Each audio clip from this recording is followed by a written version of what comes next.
Good evening, everyone. Welcome to the 15th day of the New Earth Summit, now in its third year, India's first integrative summit on solutions to our problems in health, food, farming, and environment. I'm Sophie Sequeira from Earthkeepers Goa, your host for this evening. And I extend a warm welcome to our esteemed panelists and to our audience on behalf of our summit convener, Darryl D'Souza, and our 10 Earthkeeper groups in India and overseas. We express our gratitude to you for taking time out to be with us today and to share your insights and experience so that all watching this live webinar and its recording later may benefit from the holistic science and wisdom being presented on this platform that will help us all co-create a beautiful world. So our topic for today is creating community space for food, water, and health. I'll start with introducing our panelists for today. Chandra Vikash Srivastava did his BTech from IIT Kharagpur and MBA from IIM Calcutta. He has worked in Tata Consultancy Services, Arvind Mills, and SAIL in the past, and is the founder of Indian Dynamics, as well as the founder of 10 Systems and Services. Chandra Vikash is the convener of Gaia Earth Summit, which stands for Global Assembly of Indigenous and Autonomous Community States. Its details are at gaiasansad.org. He is the chief mentor and innovation coach at Gaia Innovation Labs of the Global Academy for Indigenous Activism. He is an Indigenous researcher and activist who dedicated the last 12 years of his life for the Indigenous ecological, socio-economic, cultural, spiritual, and geopolitical causes. Chandra Vikash has developed LACE Gaia model, where LACE stands for Localized Abundance and Circular Economy, which he presented through several international and national research papers at the ITS World Congress 2004 in Japan, in 2009 in Sweden, at the World Indigenous Peoples Conference on Education, Canada in 2017, and at the Congress for New Urbanism, Australia in 2018. Our second panelist is Darryl D'Souza, who has been teaching people how to reverse chronic illnesses with integrated natural therapies for over 16 years. After his own suffering for 14 years due to chronic illnesses that almost ended his life in 2004 due to allopathic medicine failing him. His book, Become Healthy or Extinct, and his lectures, seminars, webinars, workshops, and residential retreats on the healing of mind, body, and spirit are sought after by organizations and people all over the globe. Darryl was the secretary of the World United Doctors and Healers Association for 5 years, during which he curated and convened their annual continued medico-spiritual education conferences. Darryl is also an industrial engineer, organic farmer, environmentalist, TEDx speaker, founder of Earthkeepers Connect, ambassador of Vegan Nation, convener of the New Earth Summit, and a speaker at the World Parliaments on Spirituality. For over 20 years, he's been researching soil biology, animal, plant, and human biology, marine biology, planetary ecology, and holistic living as well, which has inspired him to launch the New Earth Summit as a platform to showcase their integrated and symbiotic functioning. His work is detailed on darryldesouza.com. So for the first hour of this webinar, I have a couple of questions for our panelists, which will be followed by question and answers with our audience at 7 p.m., who can type in their questions in the Q&A box below, even before that time. If you would like to receive the recorded video of this webinar, or you'd like to share it with others, please subscribe to our YouTube channel, The New Earth Summit. So now for my questions to the panelists. Darryl, we hear that you have designed a community model for food security, water conservation, and healthy living. Could you please share it with us? Thank you, Sophie, and good evening to everyone. Welcome to Chandra Vikash ji also. Today I will start with a few pictures that will depict what I want to explain, and they are in a presentation. So I will just load that. So right on top, you can see this theme from a madhouse to a mud house. So before I get to the model that I am proposing and what I've designed, first I just want to explain why I found it so necessary, and according to me the most important thing that is part of our future, if we want to call it well designed and some kind of future. So the picture on top is my home in Mumbai in Malad West, where I was staying on the 7th floor. And then at that time, I quit Mumbai because of so much of traffic congestion, work stress, and by the time just a couple of years after I left that building, those 4G towers and all came on top of my wing of the building as well. Now, I had seen many problems with this city model, which I'm just going to talk about, which told me that I should not be living in such a place again. And that's when I quit Mumbai and came to Goa.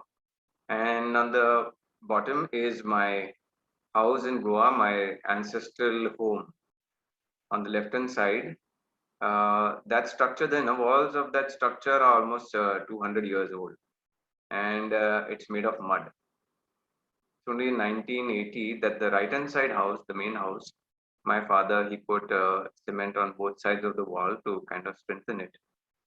But the small house on the left-hand side, which is the storehouse, that was not touched. So I just want to say that natural structures, the foundation is of laterite stone, and then there is a mud wall on top of it with wooden timber pillars and coconut tree roof. On top of that there are tiles. So just making a point that we have old structures that are 200 years old, which are kind of even so many houses in Goa are over 100 years old, which are definitely longer lasting than the concrete building that you see on top. It probably doesn't have more than a life of 30 years. So on the left hand side bottom is when I came to my house in Goa. You can see it's mostly sand. And on the right hand side, in just a couple of years, I started growing vegetables. So it's like a dense, place where I grow my food.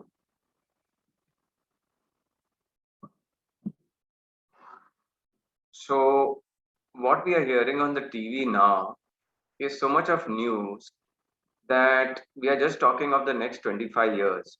For example, in India, it came in the newspaper, coal is going to run out in 2-3 days. That was about 10 days back. I don't know how they kind of revived that.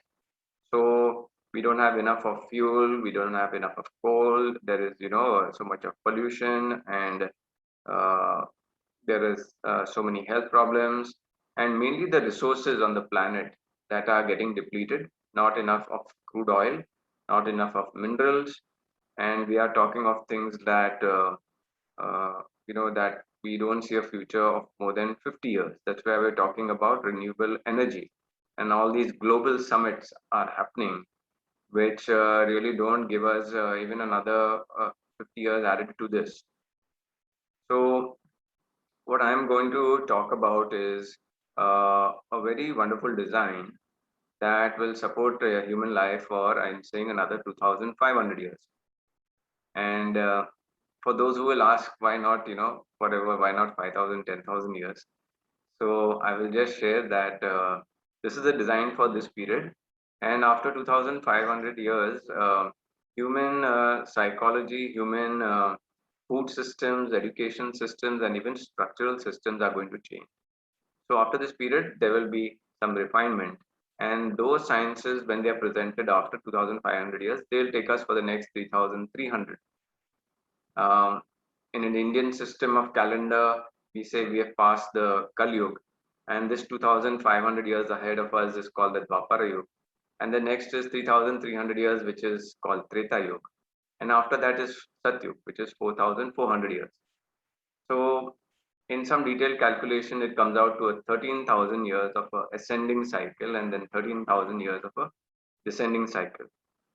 Now, there's a reason that I'm mentioning this. Uh, I'll come to it later.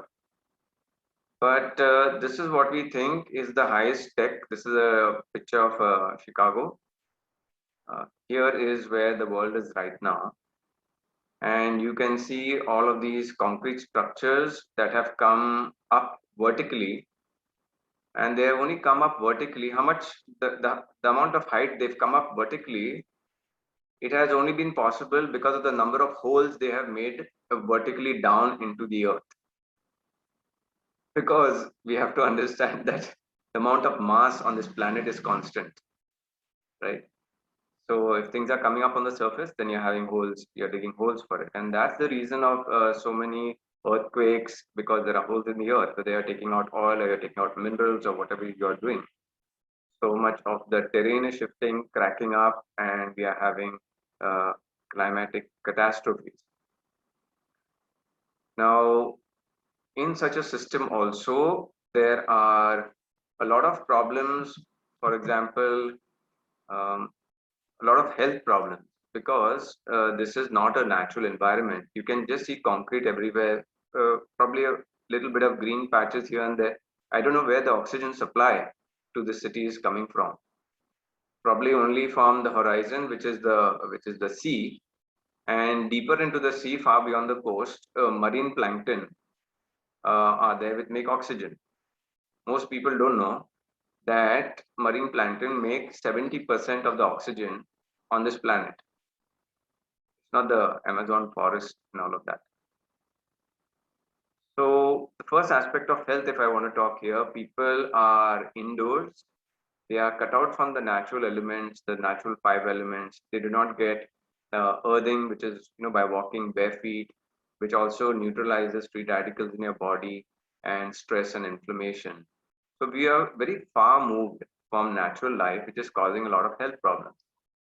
So not getting enough of earth or grounding, not getting enough of sunlight. These are all the features of this so-called modern world. Not getting enough of sunlight, getting vitamin D deficiency, living in air-conditioned spaces, artificial air which has got low humidity. I mean, which has got it's got low humidity and it causes dehydration of the human body. Water supply is coming from treated water systems which have got chemicals like chlorine to kill germs, and therefore we do not get any live healthy bacteria. Water is not coming from brooks and streams like all other wild animals on this planet who are all much healthier than us. So in these cities, the pollution is also very high. So the air element is completely damaged. You can see the space element. If we are all so claustrophobic and kept so close together, that our energy fields also cannot expand and be at comfort with so many people around us. So there are many more health aspects that I'll talk of, which are negative when you negative health aspects of living in this what I call concrete jungles and the actual graveyards of humanity, where we are living lives that are lesser and lesser amount of years than what we should be doing now with all of the innovation in science and technology. So the other thing I just want to share is all the sewer systems of these buildings, whether it is the toilet water or wash basin water, all of that gray and black water, it's all going through huge pipes and then it's going out into the ocean. And that water that's going into the ocean, it's killing the marine plankton. At least for 2-3 kilometers into the sea, all of sea life gets affected by this water. So that is another negative with respect to the ecological damage to this planet, permanent. And then, of course, you have the air conditioning systems, which also are creating so much heat in such kind of cities. Now, because we are living in such concrete places where you couldn't see any greenery, we don't have easy access to natural medicine systems. There are no gardens and herbs and all that we can use to cure ourselves. The traditional medicine is literally wiped out by such kind of structures. So you have a lot of people with money and capitalists who come in and build up all of these things, giving us homes. But in these homes, we are getting sick and we don't have the herbs. So then you have an industry that has come out to, with all these pills to take away your dehydration, to take away the migraine that you're getting from mobile towers on top of your, roof, and to fix all of those unhealthy conditions. So you have a medicine industry that is also made a lot of factories to replace natural medicine. And this is a part and parcel of this kind of society. Then the next thing that happens is we have very less access to natural food, which is not growing around the place. And all that we do is go into all the malls. And in the malls, you are getting artificial food because it's coming from a far off place and it has to have preservatives in it if it's not natural. So this whole by way of creating a concrete jungle and isolating food where food is grown far away from you, 3, 4, 5, or 1 day or 2 days drive by a truck, which all your food is transported. We have necessarily created these food malls with all artificial food, which causes us a lot of sickness because all of these have got on the right hand side. They have got preservatives, stabilizers, chemicals. They're all, I call it atomic warfare in a tin, which is stable because it's airtight. Either it's a tin or a bottle or a Tetra pack or a plastic container. And all those chemicals are stable inside because it's airtight. But once you open it, they all become free and you put all of that atomic warfare inside your body, which causes a lot of free radical damage. So inflammation, ulceration, tumors, cancer, right? Starting from your mouth, your throat, your stomach, your intestines, your colon, and all the way through your digestive system. And then slowly through your blood, it goes into your liver and kidneys and all of that. So this is, I'm saying, a necessary part of that kind of model when you put only living spaces at one section and you keep food very far away from it. Now, here's something very important which I want to share about food, which I presented in my food masterclass on the 11th of November. Now, so the first point I'm making here is the highest amount of plant-based food is produced between the plus and minus 30-degree latitudes. Why is that?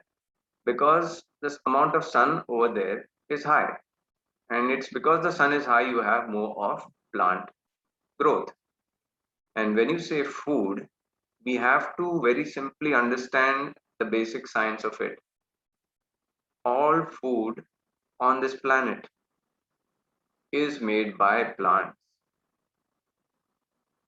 I mean, a goat or a cow, they do not make food. They eat food and they eat plant food.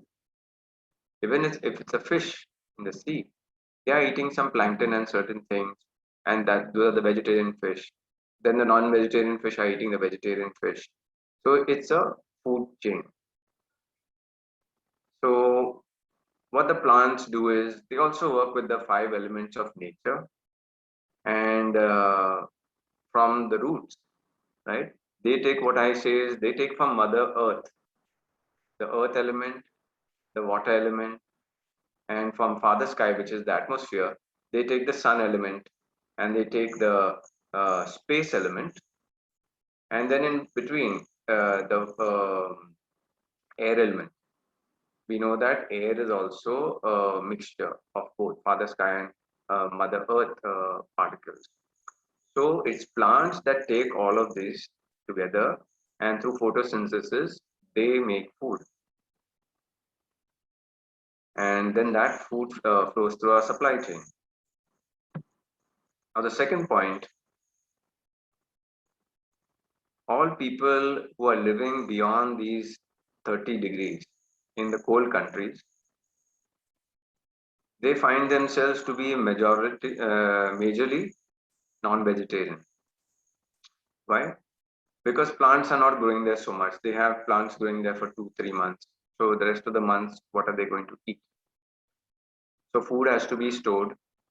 And then another point, which is third one. For example, you have countries across the equator like India, that is the major beef exporter in the world. So all the greenery, all the grass, and all the leaves and all that are grown in countries along the equator, they are fed to the animals because it's abundant there. So you can produce a lot of goat, whatever you want, turkey, chicken, um, uh, beef, and so it's from these places that the beef goes to the other countries. And it's also from these places that vegetables grow to the other cold countries in the seasons when there is no vegetable growth over there. So I will come to the point of this whole transportation of food and what it does to the planet.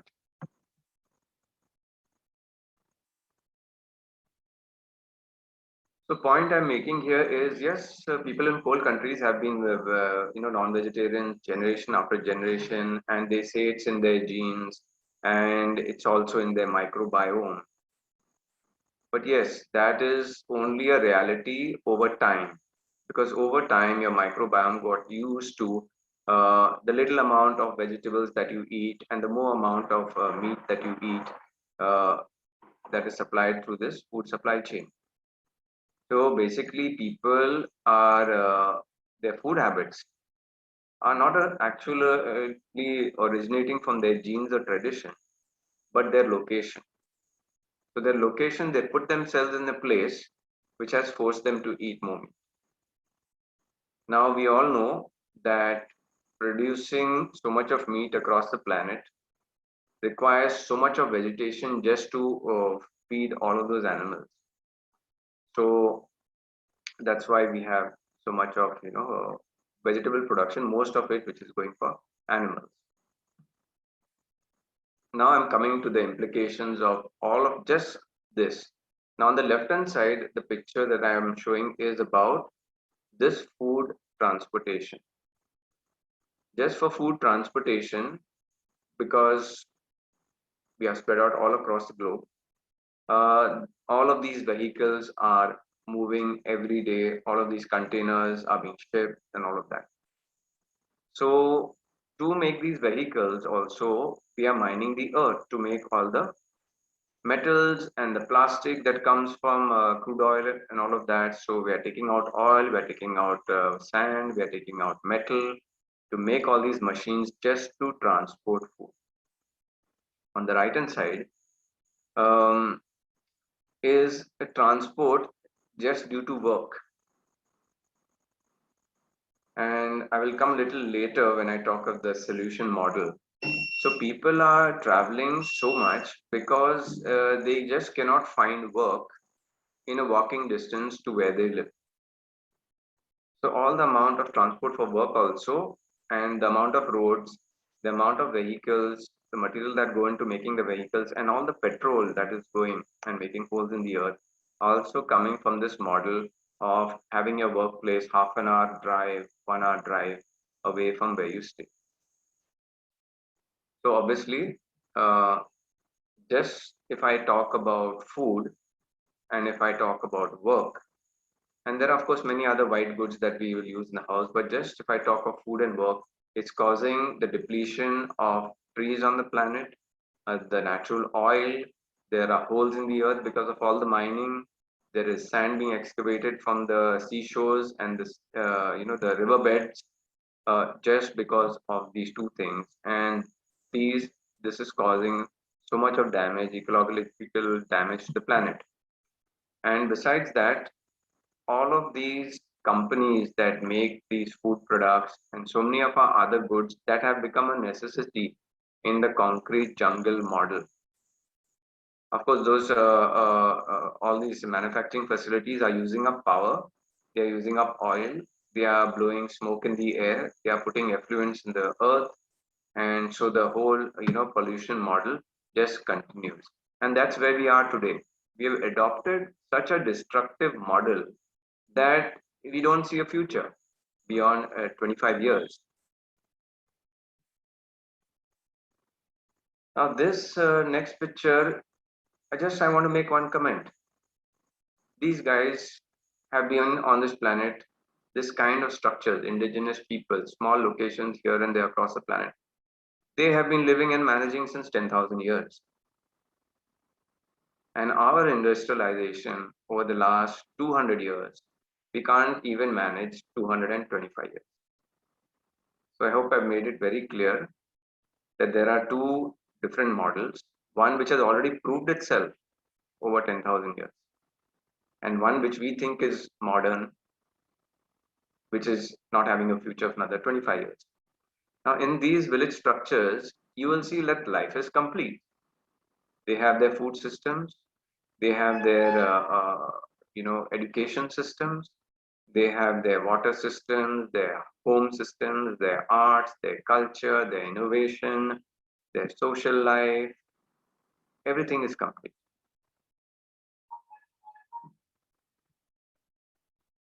And even now, what I am proposing and been working on is that we can design our future like that with very natural materials in a very eco-friendly, ergonomic way. And where you get such land, it is greenfield projects or land that has not been used before. And because these natural systems, they have to have everything that is integrated. So a water system, if you don't have groundwater, then rainwater system, a natural home building system, natural food system, and it has to be designed in a certain way. And I will talk now about a kind of a size of such a place.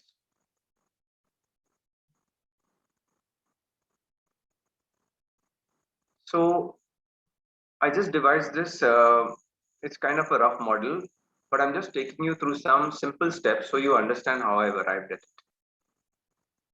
Now, all of us are doing treadmill and all in those, big buildings, in the air conditioning, dehydrating ourselves in an artificial environment. So we all know at least that we should do some amount of walking per day. So generally the speed is higher than this. A person is able to do 6 to 6.5 kilometers in 1 hour. But I'm just taking a much more easier walking speed. So I'm talking of a size of a community.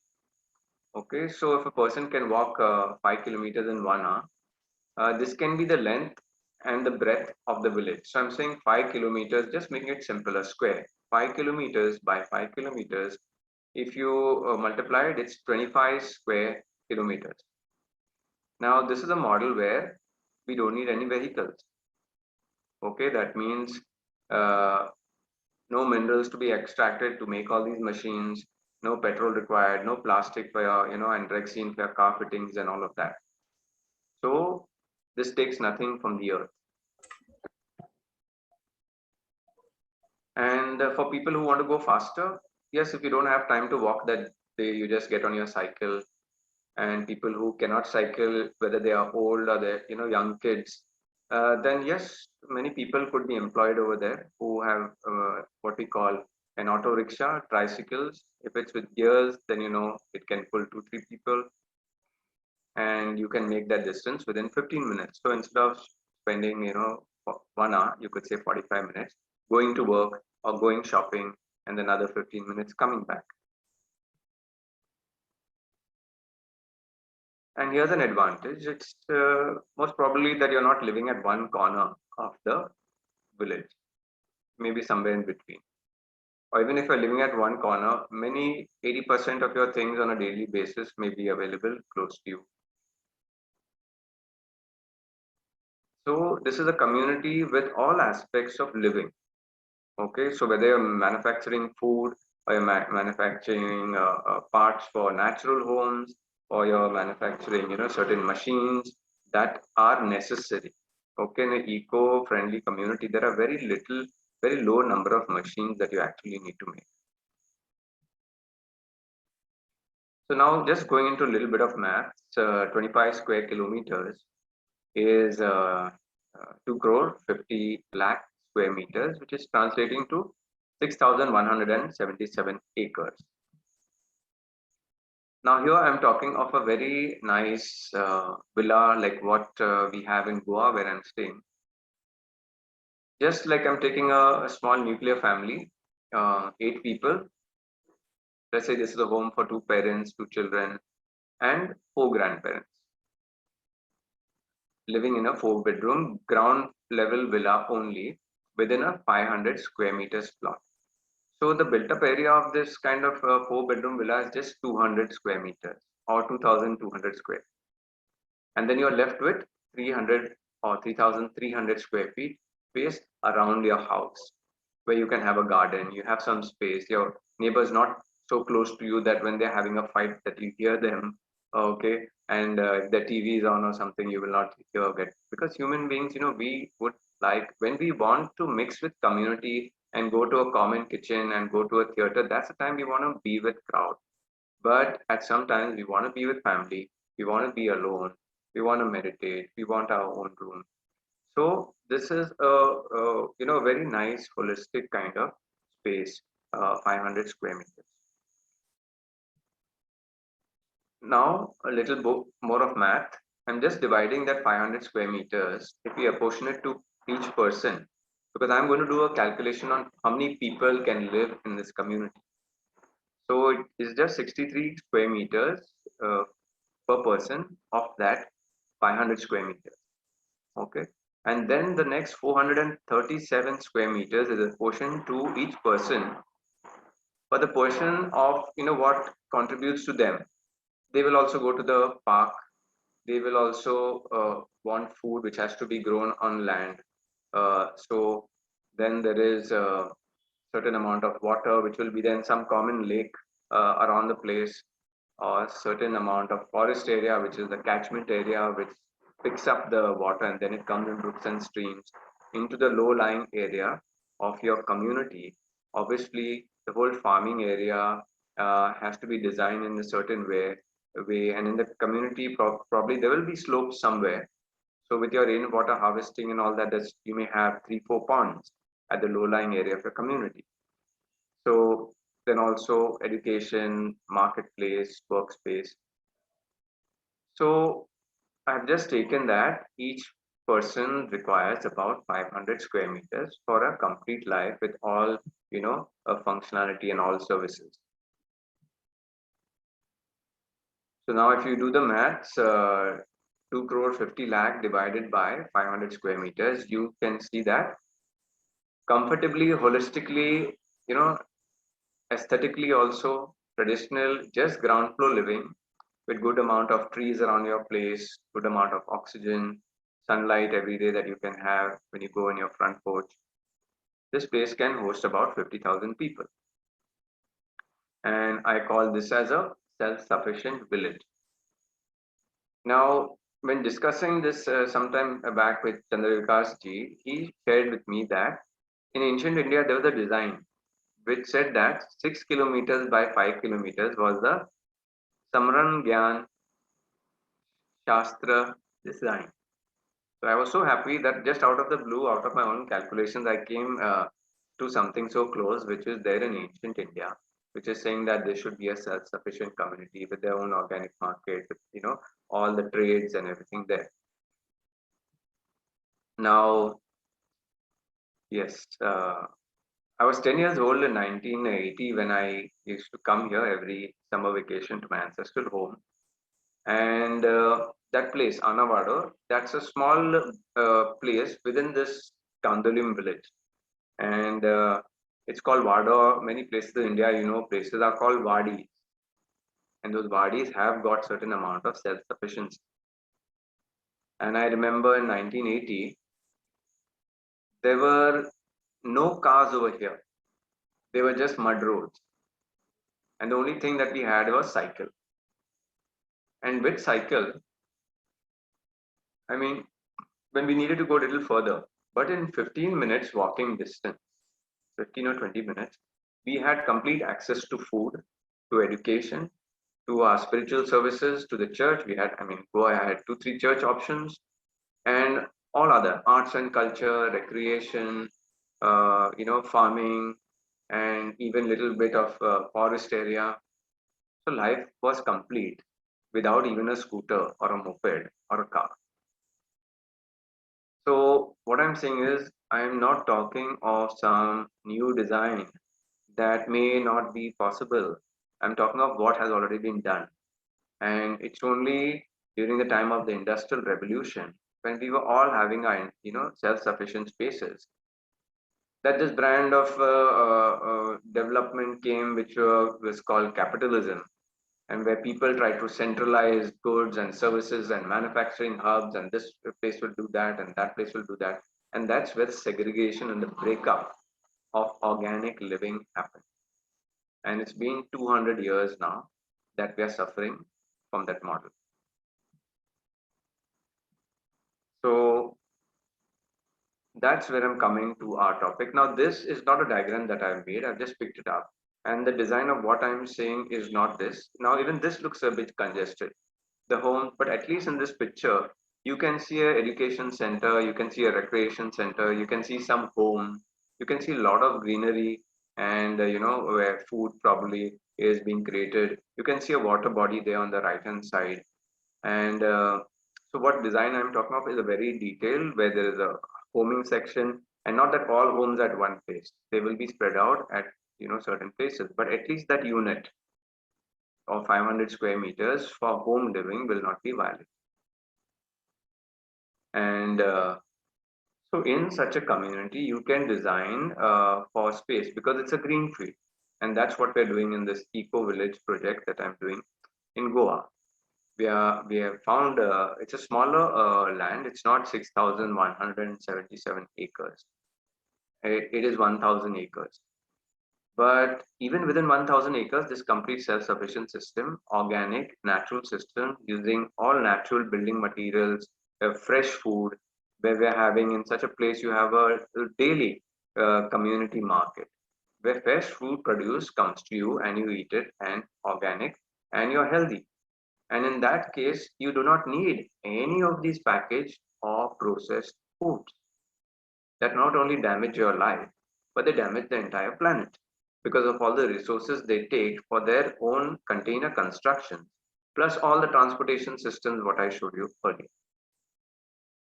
So in such a model, you do not need to really mine the earth much. Even plants, people have to understand that plants are also a renewable resource. Now here is something more closer to what I'm talking about. And even this is not, I think this is about 1,000 square meters. In 1,000 square meter, they've got 1, 2, 3, 4, 5, 6, 7, 8, 9, 10 homes. So this is also a little bit close. But what I'm talking of is a really comfortable, living space. And these are probably just 4 room or 2 room kind of simple thatched construction. So yeah. Now,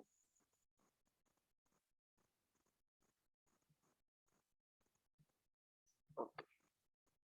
So now in this eco village that we have done and designed to be self-sufficient, there is, for example, I'm just showing you, this is from our document and I can share it with anybody later. It's on my website, darryldisouza.com. When you go through the section of Eco Village in Goa, there's a downloadable document which will give all these details.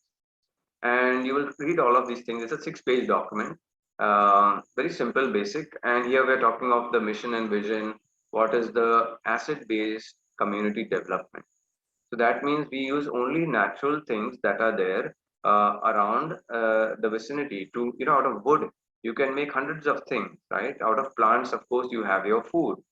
And then from that, you make your homes, your furniture, so many appliances, even cooking things. So we have to consider wood as a renewable resource. I'll just give you a small example. You do some mining in the land, and then you get out some iron ore. You refine it, put in so much energy, and you make a cast iron, for example, chair. Now that thing, how many years is it going to last? Simple iron also, if you do 200, 300, 500 years, it's going to get corroded. But instead of that, if you grow a teak tree, and if it's already there, and you can make about 4 5 chairs of it. And the teak furniture that I've got in my house, rosewood, is over 100 years old. And so in 100 years you could grow another 2 3 or 5 teak trees that will grow to that size. So wood as such is actually a renewable resource if you manage it well in a community like this. So um, now the last para over here is it says, so this is something very special to our eco community because we are mostly earth keepers. And I'm not saying that the 6,177 acres villagers, they have to be so very, organic and natural. Although that is my desire, that's the design I'm talking about, because that's the only design that can take you for the next 2,500 years if you use everything natural. So it says threefold path of ahimsa, that is non-violence to the human body by all these hopeless, food products and body products that are, causing us cancers. Non-violence to the animals, that is, we do not need to kill animals for our food and all of that or for recreation. We let them live symbiotically with us. And then you can also see with that unit of home of 500 square meters, your dogs can be happy, your cats can be happy. They will have their own territory.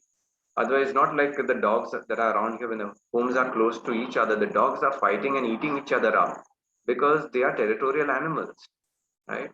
So that's definitely not good for your pets. And not if your pet is upset and barking all the time, you are going to get stressed. So see, so many aspects are there of having this spacious place that you can live in.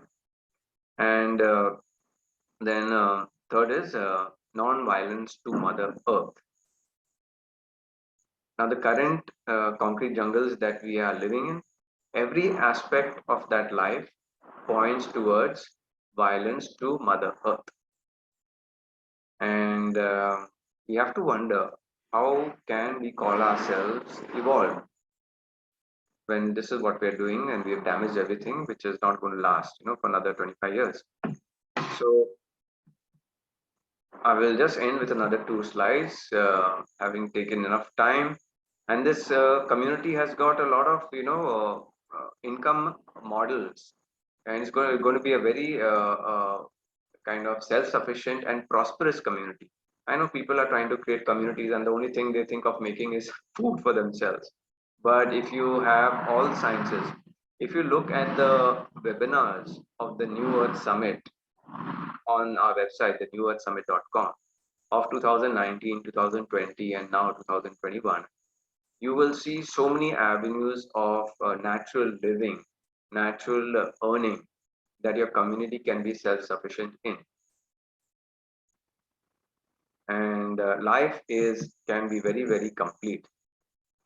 So there are phases of this project because it's very detailed. But just this much I wanted to say is that we can build self-sufficient, very beautiful, more artistic, and more healthy places than what we currently have. So this complete design, it can only happen in green fields, and that's why I ran away from this concrete jungle, which is creating so many problems for the planet, and I see no future in that. And the reason I'm doing this now is, if we do not make this move now, and we do not understand these design and reserve these spaces for natural home, just ground level home. Now, I did a calculation. Somebody had just posted somewhere that, the entire population of the earth can fit in the state of Texas. And I was, in USA. So I was wondering what kind of model is that. Maybe we're just standing, all together, shoulder to shoulder. But no, it was not. So I went into the calculation and checked everything. And it turns out that even this village model of mine, which has got 500 square meters, that ground level 4-bedroom home, if you just have ground plus 2, that much is enough for the entire population of the earth to fit in the state of Texas. So yeah, definitely, it's not that we are overpopulated. I think this planet can easily take 10 billion people also, even with this natural, healthy, organic, self-sufficient model. So what I would share is, yes, this is just what we started doing here in Goa. Having a very this is just one evening where we have our organic markets and a lot of interaction, arts and culture, music, dance, education. Uh, those movie screenings are about healthy, uh, you know, uh, lifestyle choices, food choices, and all of that. Now, this I'm saying this is just one village, and we can do so many villages. And I know that certain resources would be common to maybe 5, 6, 7, 8 such areas of 6,177 acres. It may be that a big lake. And if we start working smartly and do correct kind of rainwater harvesting, each of our villages also can have these. In ancient India, we had those tanks, big tanks at the lowest point of the village, which would give the village its local water. So our villages and every state, like for example in India, I think every state can be and should be self-sufficient and make all these kind of villages with it. And definitely this is a model that can happen globally also. And the committees, now these are innovative designs coming from people who have researched all these natural systems. When you go to the New Earth Summit, you will find about 200 speakers, panelists. They all come from a place of having implemented the solution, right? So these are solutions that work. So from these people, we are forming committees. And I just had one of the webinars, which was trying to start the functioning of the Integrative Natural Medicine Committee of Goa, for example. Okay. And then there are another 4 committees that I will put out the model, and we have debates and discussions. You will see it in the topic list on the webinars on the newearthsummit.com. So it's very simple that what we see now has been, come about. What we see the structures right now and the destructive model has been brought about by the state. And I'm not saying our state and the people we elect are so bad, but the main problem is that capitalists who came in and started building these big structures and zoning themselves, the entire model is suited for money to flow to big companies and certain locations and not for products, goods, and services to be generated at the village level and supplied at the village level. They use the resources from certain places, they suck them out, and then they're shipping them all over the world. And that's where all that transportation and pollution and all of that happens.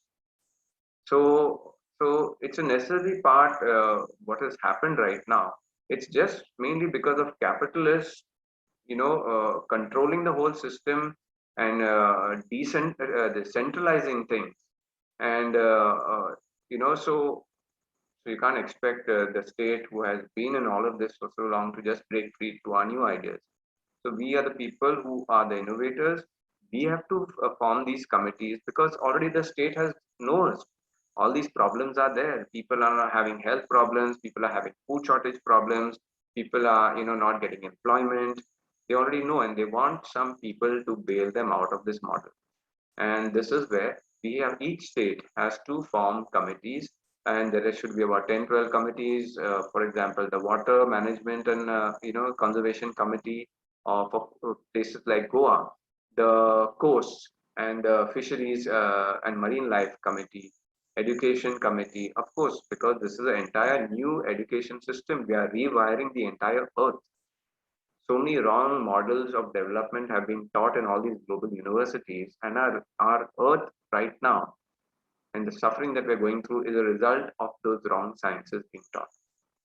So there has to be a new education committee, and this has to be done by people who have been working in these fields and doing this kind of innovative work and giving solutions at their village level. So I think both these things, the committees are the people who are going to take ahead each of these different domains of living and bring the transformation and change, kind of educate the people. This is the healthy model proposed to the state and help to change policy, of course, for the better functioning of people and states. And I'm sure that if every state or every village kind of, if it starts functioning as a, by itself, then the state or the center or the government will be so happy that we are taking care of so much of our work, and the work on their machinery comes down. So I think it can be a, amazing collaboration. And those of you who are, interested in being part of the committees and you'll have all of this experience, please join us for those webinars. And there are about, like I mentioned, 5 of the committees that are being taken up during the summit now, and the rest of the 5, 6, 7 committees, we will take them on the ground in implementation. So this is what I wanted to share today. A very organic, a very healthy, a very detailed design. For those of you who want to come and are really interested in it, then please join us in Delhi. About 5 organizations are joining. I'm joining on behalf of Earth Keepers Connect as the founder, and even Chandra Vikash ji as the founder of, Gaia Earth Sunset and the Lace Gaia model. He will also be there with his team. And what we are doing is collaborating together and making a very nice organic model for the future of this country, and as a model for other places across the world. Thank you. Thank you, Darryl, for that informative introduction to your eco village. I will now direct my next question to Chandra Vikash ji. So what Darryl presented was a greenfield design. What about our existing cities? Is there any hope for them, since Darryl calls them the graveyards of humanity? Thank you, Sophie, so much. It's been a wonderful presentation by Darryl, where I'd like to break away from this, what I would describe as a romanticized view, which I held as dear about 20 years back when I embarked on this journey. But over these past 20 years, my ideas have got lots more tempered. And I believe that there's lots more robust, assessment of the current realities, both on the ground and as well as in the minds of the people who are setting our policies. And, both the good and the evil, the good, bad, and the evil. So I'll start my presentation. I'll just share my screen. So what Darryl described in so many, vivid, pictures about where we have gone wrong with our industrialization and, massive abuse and, rape and plunder of Mother Earth, and we've gone overboard with our consumption. So this is in one slide. I'll try to capture, where we really are. And as I believe the picture should be self-explanatory, I'll just quickly run you through. So the human evolution starts with all forest all around, and that's the cradle, Aranya Sanskriti as we call it in the ancient Indian civilization, and that's where the indigenous civilizations, the Mayan, the Incans, they all been in the cradle of Mother Earth in the forests. And gradually we become, start settlements. So villages come up, and then the cities come up. But the thumb rule, I believe, like for every other species, is that there is a habitat zone. You cannot transgress into, beyond your habitat zone without damaging Mother Earth, without violating her, ground rules, the house rules of staying. Now, the Mother Earth is, as I've understood, she's a very interesting persona. She's at once very accommodating, so she allows you lots of leeway. I think, yeah. She allows you lots of leeway with respect to, that you can carry on for some more time, with all your whims and fancies, with all your fatal flaws of the development model.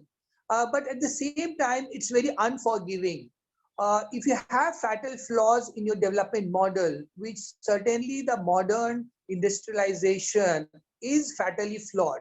And the earlier you sense this, the earlier you kind of, put it in your strides, you'll get the peace of mind. And what Darryl and I share, along with our design experience, though it's in very different ways. I'm more of a systems design. He started more on a product design. We have very similar journeys of having the foresight to see that what was going to come up, that the fossil fuel based civilization, what I call the petropolis, the monstropolis, and the in the Western civilizational view of ecumenopolis, where you have the sprawling city. Now, that was the assumption, that was the premise from which civilization set its yardsticks of GDP growth, of the size of the economy, the per capita consumption of various things, and refrigerators, and so all these put together shoved us, pushed and shoved the boundaries of human habitat towards sprawl and towards the concrete graveyard. And that is where I think the trouble really starts.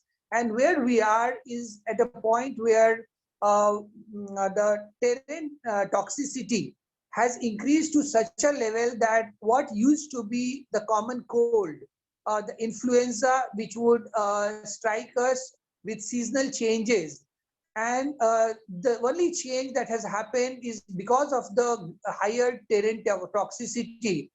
It's become prolonged and it's become more pronounced in people with comorbidities. And because according to the WHO itself, according to the Gates Foundation itself, 96% of the people in the world are not healthy. Now, if you put it all together and with some clever scenario planning, it was always possible to exploit the chinks in the armor that we left behind, to manipulate us and to control us, and to ultimately perhaps to cull us like vermins, like excess of any species in any habitat is culled, they're called as vermins. So humans have essentially been categorized as vermins. Now, why did we get into trouble? I think what led us into this trap was our craving for instant gratification, rather than the indigenous spiritual identity, which looks for eternal gratification. So if you follow the house rules, if you follow the the harmonies of nature, you are always in a state of what in ancient Indian wisdom we call as Sat Chit Anand. You're always in a state of bliss, in the state of joy. And of course, there are trials and tribulations in every life, and they are part and parcel, but you don't get, perturbed. You don't, kind of, start so panicking and get paranoid about, getting pushed to the brink of extinction. So I believe that, this is what the gross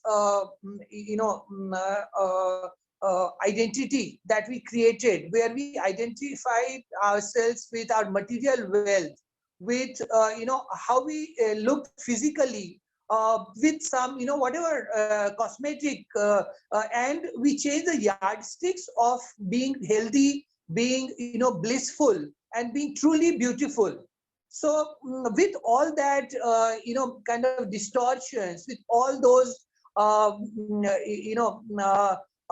concoctions that we created, which we believed to be the real thing, and we became achievement oriented. We set our aspirations in those directions, And I like to read one of my favorite statements by Gus Speth, who's a advisor to the US climate change regime. And he says, as you can read from the screen, I used to think that the top environmental problems were biodiversity loss, ecosystem collapse, and climate change. I thought that 30 years of good science could address these problems. I was wrong. The top environmental problems are selfishness, greed, and apathy. And to deal with these, we need a cultural and spiritual transformation. And we scientists don't know how to do that. Now, that's a very emphatic, a very bold statement. And in that perspective, if we place the march of civilization, I think we had already peaked as civilization, what we call as the indigenous way of life, the indigenous civilizations of India, of China, of Africa, of Syria, of Latin America.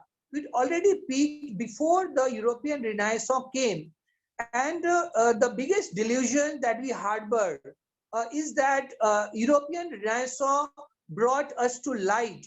European Renaissance tried to delude us into the age of darkness by creating artificial light.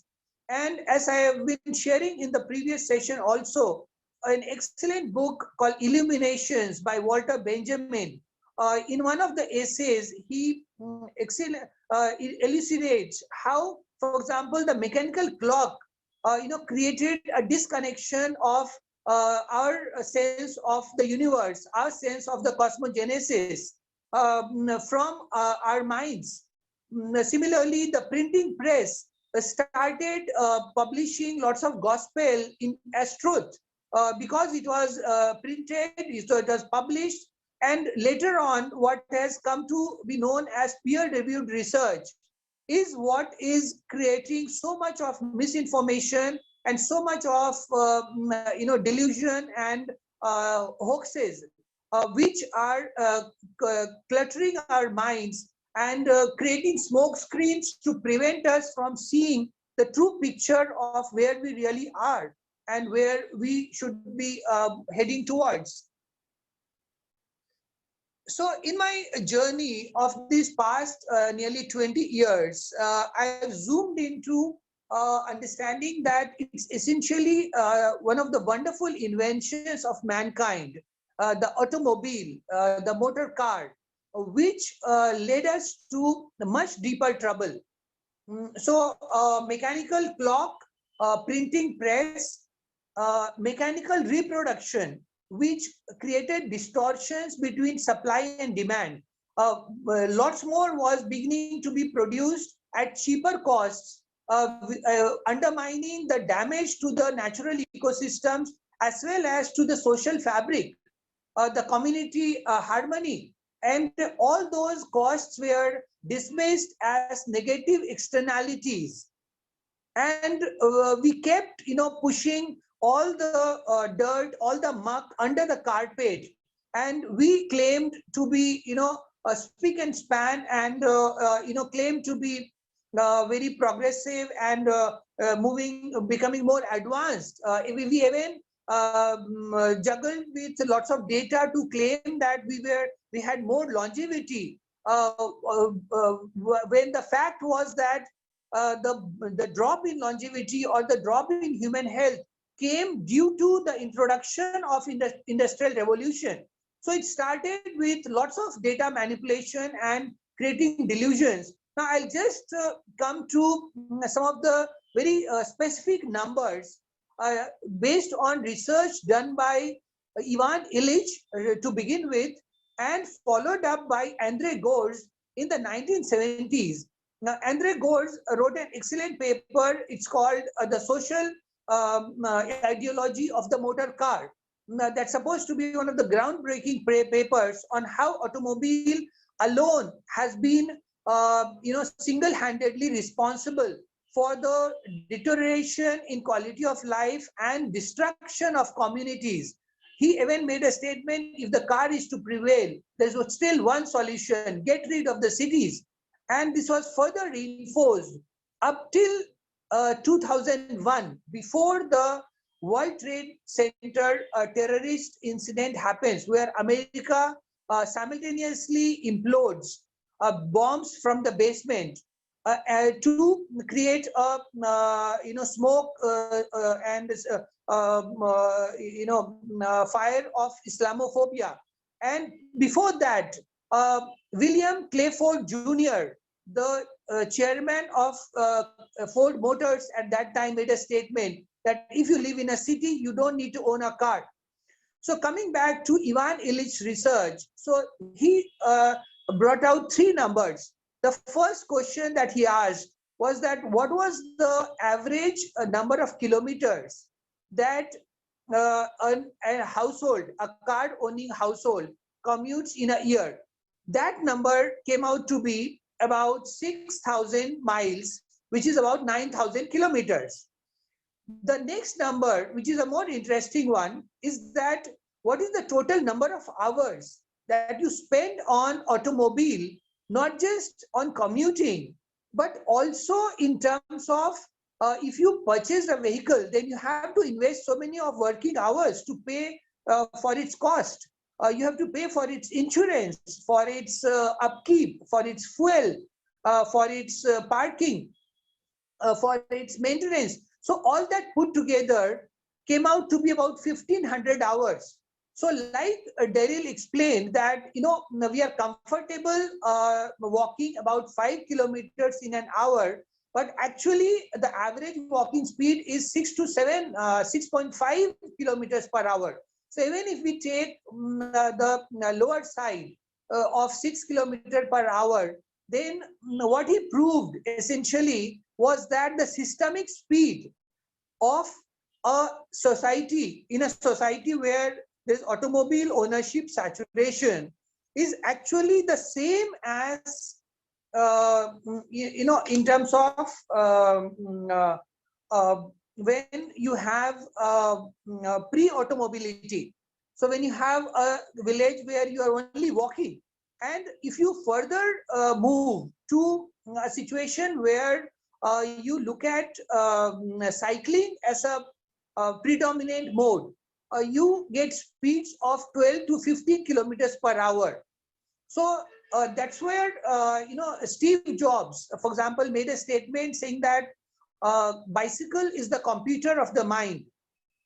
Similarly, H.G. Wells has a famous statement saying, if I see an adult on a bicycle, I see hope for humanity.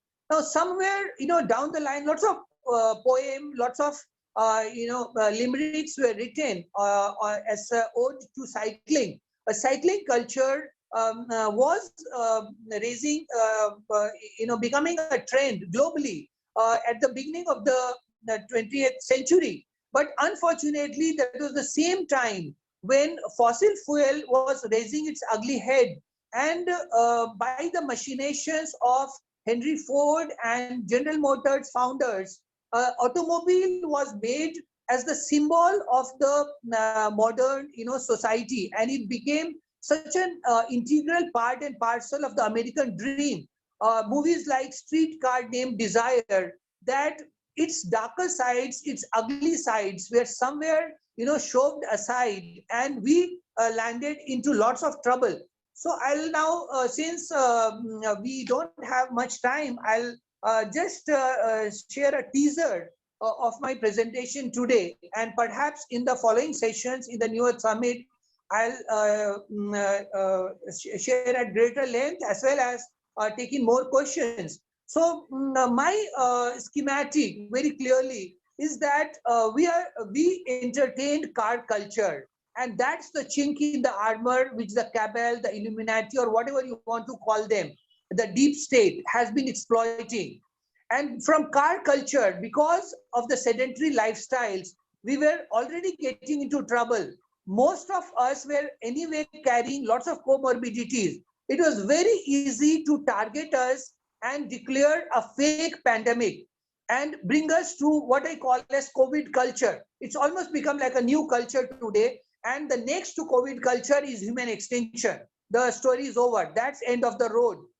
if we really believe, if we really care for our children, for our own survival, then we must, bring back sanity, and with our sensibilities, with our intellect, with our spiritual connect, with our inner, listening to our inner conscience, we realize that cycling is the most optimal mode of commuting, and that can become a bridge. I'll give an analogy of the ancient Hindu mythology of the Ram Setu. Like Ram Setu was the bridge that Ram and the Vanar Sena took to reach Lanka, to be able to conquer, to overwhelm Ravan, who was so powerful. He was believed to be,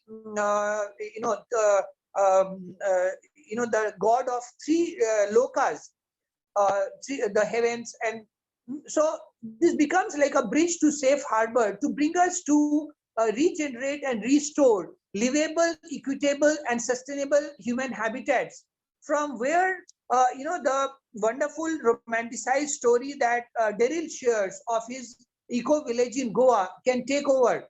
But right now we are faced with grim challenges of the brownfield that is before us, and that's where I come to the specific topic of today's session of creating community space as well as time and trust.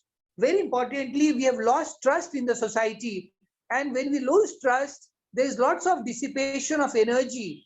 Prices go up because the transaction costs go up, and the quality of life really suffers.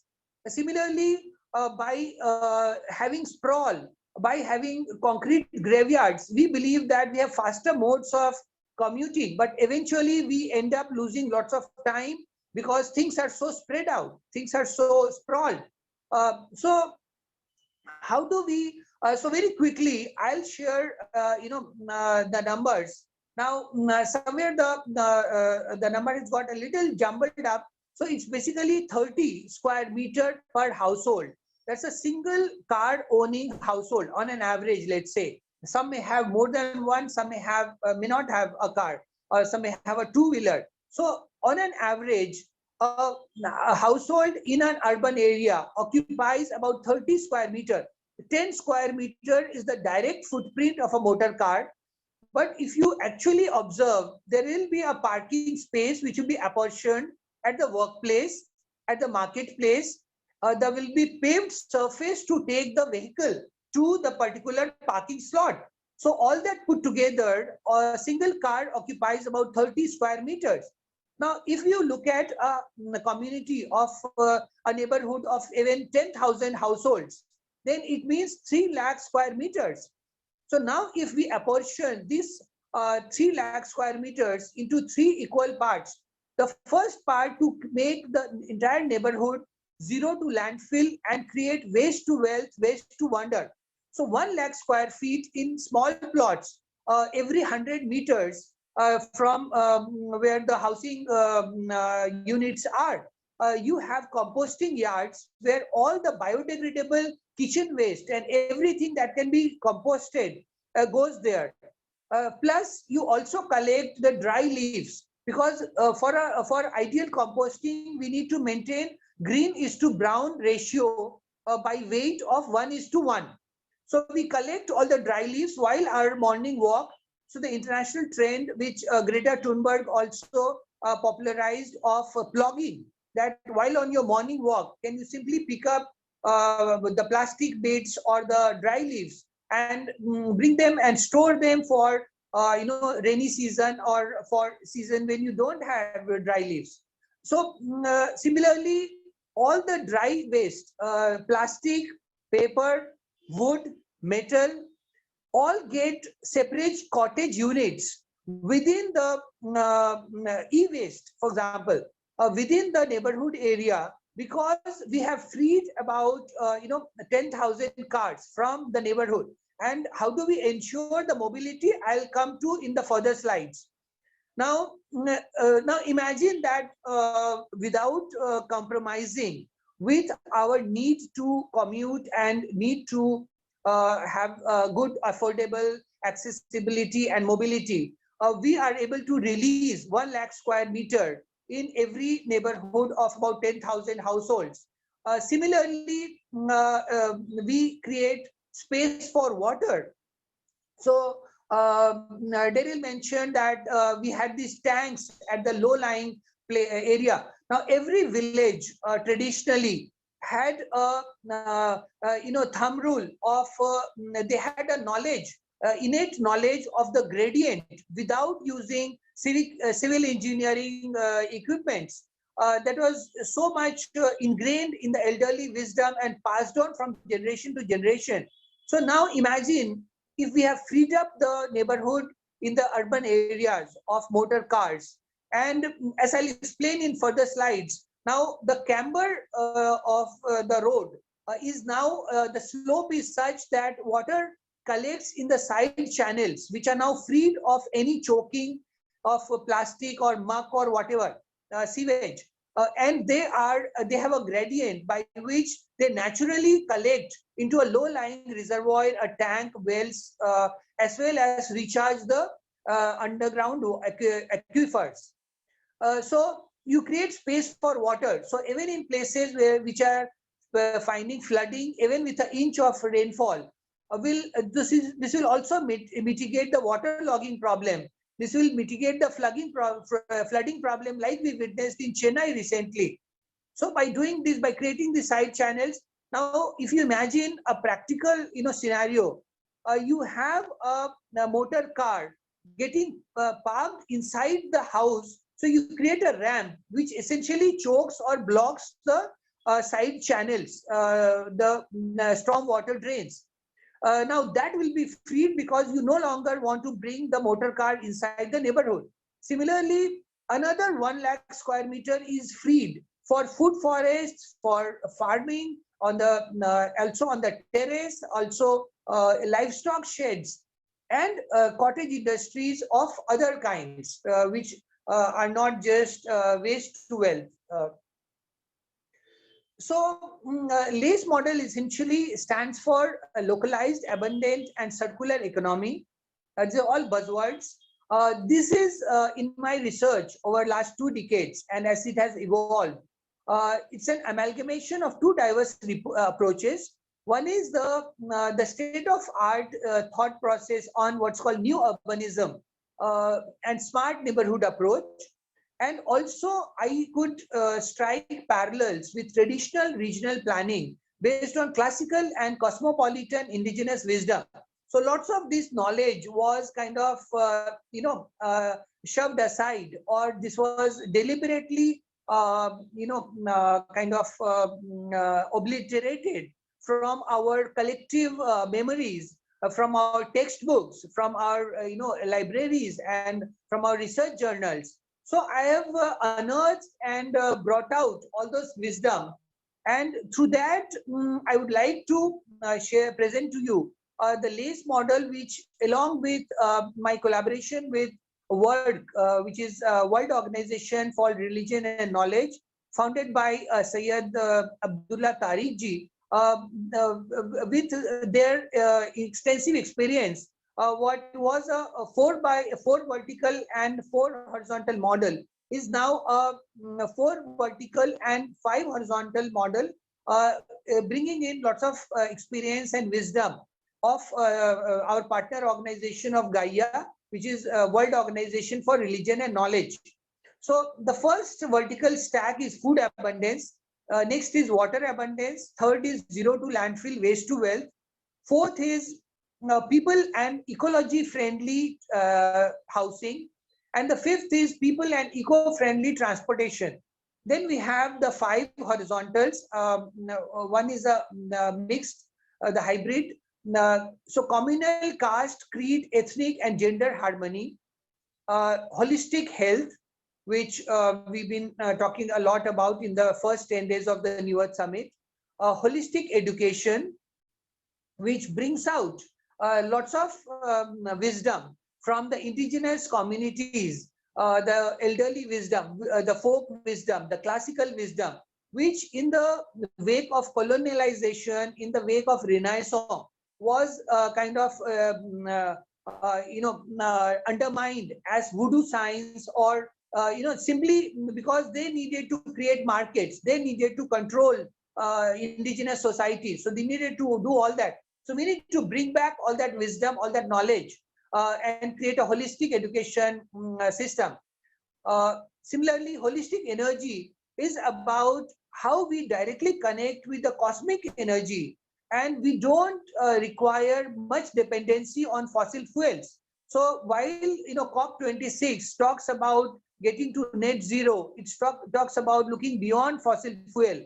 But unless we completely rejig our way of life to harmonize with the circadian rhythm, rather than just pay lip service to it, award Nobel Prizes, but we forget to, we talk about daylight savings. But as a joke says, it is just about, cutting from the top and adding to the bottom. We always had daylight savings when we got up early in the indigenous societies and, settled by the dusk. Then we have art, culture, religion, science, and spirituality. That's the overall envelope. And we have disaster, distress, emergency response, and caregiving. So all this can make a society truly holistic, truly abundant, truly world class and aspirational. So I don't believe that next to the fossil fuel, giving up fossil fuel is some kind of misery and lots of ascetic living compromises. I think if we can simply move from the materialistic identity that we have trapped ourselves into to realize our spiritual identities, from the gross to the subtle, we will discover the abundance that's already there all around us. We may be trapped in a pigeonhole in an apartment society, in a condominium, which Darryl tries to put down in so many words, and I'm sure he has lots of good reason to do it. But right now I'm speaking to you from a 7th floor apartment society, and I believe that wherever we are, once we spiritually awaken, we realize that everything is an opportunity. There are no crises in life. We only move from the present comfort zone because we had the foresight, we had to be able to anticipate how things will shape up and be prepared for it. So that is so well ingrained in my own lifestyle of cycling, of eating natural foods, of art and music, and lots of other things that I may share later. So all that put together, I can assure you that LACE model guarantees that we will not have anything that is less than what we have today. Certainly, we will not have the diseases, we will not have the comorbidities, we'll have lots more health, we will have lots more harmonious community bonding, we'll have lots of fun and frolic, we'll lots have spirituality and bliss. So coming back to what all do we need? So certainly there are trade-offs. We need to reharmonize with the rhythms of Mother Nature. And LACE model is based on innovative thinking of what are the areas where we have gone wrong. And I'll quickly walk you through as to the 5 tenets that I have identified. There are several more, but these are the primary areas where we need to fundamentally shift our thinking. So first and foremost, I believe that we don't need cycling tracks. Now, this may sound an anathema to lots of cyclists and cycling advocates who even bikes, for example, or ITDP. They've all been talking about cycling tracks. Now, my understanding is that, and I trace the history of motorways. Motorways were not created by automobile companies or by automobile owners. Motorways were created by cyclist lobbies, by cycling manufacturing companies. And only because the automobile industry became so powerful and so manipulative, it pushed the cyclists to the sidelines and to the cycling tracks, and that became the popular error. Whereas my model talks about putting the motor cars on motoring tracks, just like trains move on railway tracks, trams move on tramways. So if we do that, then in one stroke we free up the neighborhood. Now, where do all these automobiles go? We will retain 10% of the best breed of vehicles, which are also low on emission, and also which are low on fuel consumption. And we will run them on high occupancy on preordained routes. Just like there is air traffic control, there will be a land traffic control.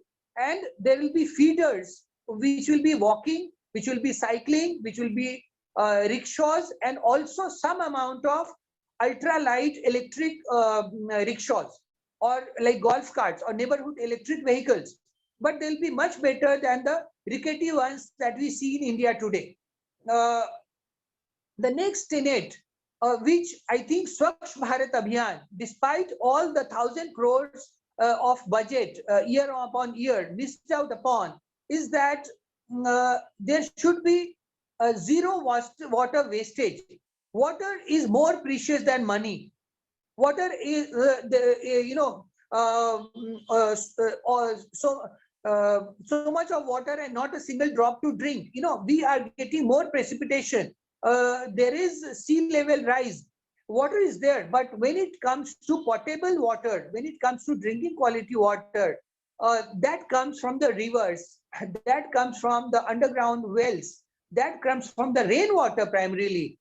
And we must have a zero tolerance to stop stealing water. So bringing water from pipelines by pumping it through motor sets, that criminal waste of water must be categorically stopped. We don't need COVID protocol. We need a LACE protocol, which firstly demands that motoring tracks, that motor cars should not intrude and transgress like stray dogs into territories which are for walking, for cycling.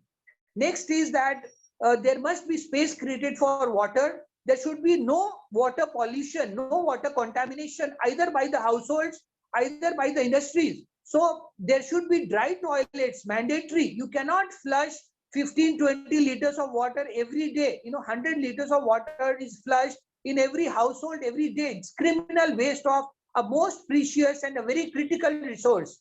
Similarly, there should not be evaporative losses. So industries must have a zero effluent mandate. Like I mentioned, the stormwater drains must be fully functional. They must be cleaned periodically, and all the increased precipitation must be tapped directly, because rainwater is also the best quality of drinking water, best quality of potable water. So that should be our approach to water. Next is creating localized food abundance. Things are moving. There is a root shock in terms of food price inflation in urban India. Like Dr. Devendra Balharaji was sharing, that there is a huge arbitrage between the prices that the farmers are getting, the vegetable and fruit producers are getting, and the prices that retail purchasers, retail consumers are paying through their nose. It's almost 4 to 5 times. So anything for which 5 rupees a kg is paid is selling at 80 rupees a kg or even 100 rupees a kg. Now that creates lots of space for opportunity cost, for terrace gardening, for small plots, like what Cuba did so wonderfully. There's an interesting video called The Power of Community, how Cuba survived peak oil. When Soviet Union collapsed and all the oil supply of Cuba was suddenly withdrawn, it moved to more of small plot farming, and it made tremendous strides in improving the health of its populace, when everyone was worried that it may go into a civil war kind of situation, and also at a very low energy intensity. Similarly, the fourth tenet is that there should be no policy for collecting municipal garbage. It should be a criminal offense that if you mix up vegetable peel, diapers, napkins, plastic, paper, all that, and lump it and throw it to the housekeeping staff or to the municipal waste picker. So that's again very categorically the LACE mandate must specify that every neighborhood must be zero to landfill, and all kinds of waste must be converted into wealth and to wonder. The fifth is that eco-friendly transportation and housing for all. The mandate must clearly stop people from using housing as an investment asset. It's not true. There's so many people who do not have housing access, and there are so many idle housing units which are just either locked or they are under the owner has never shown up. So all those housing units must be used to provide housing for people who are homeless. Then to put it all together, like COVID protocol, we need a world agency. We need a truly representative and democratic world body. And I like to quote Rabindranath Tagore, who in a lecture in 1921 talked about how Western political leaders really represent the spirit of aggressiveness which leads towards separateness. And he talked about League of Nations dominated and controlled by a bunch of politicians, similar to Roberts managing the police department. Unfortunately, 100 years down the line, even after League of Nations had to make way for United Nations in 1945, because the Second World War happened and League of Nations was discredited. But somehow United Nations, despite all the genocides, the murder of innocent people that has continued, the distress, the ecological catastrophe that goes,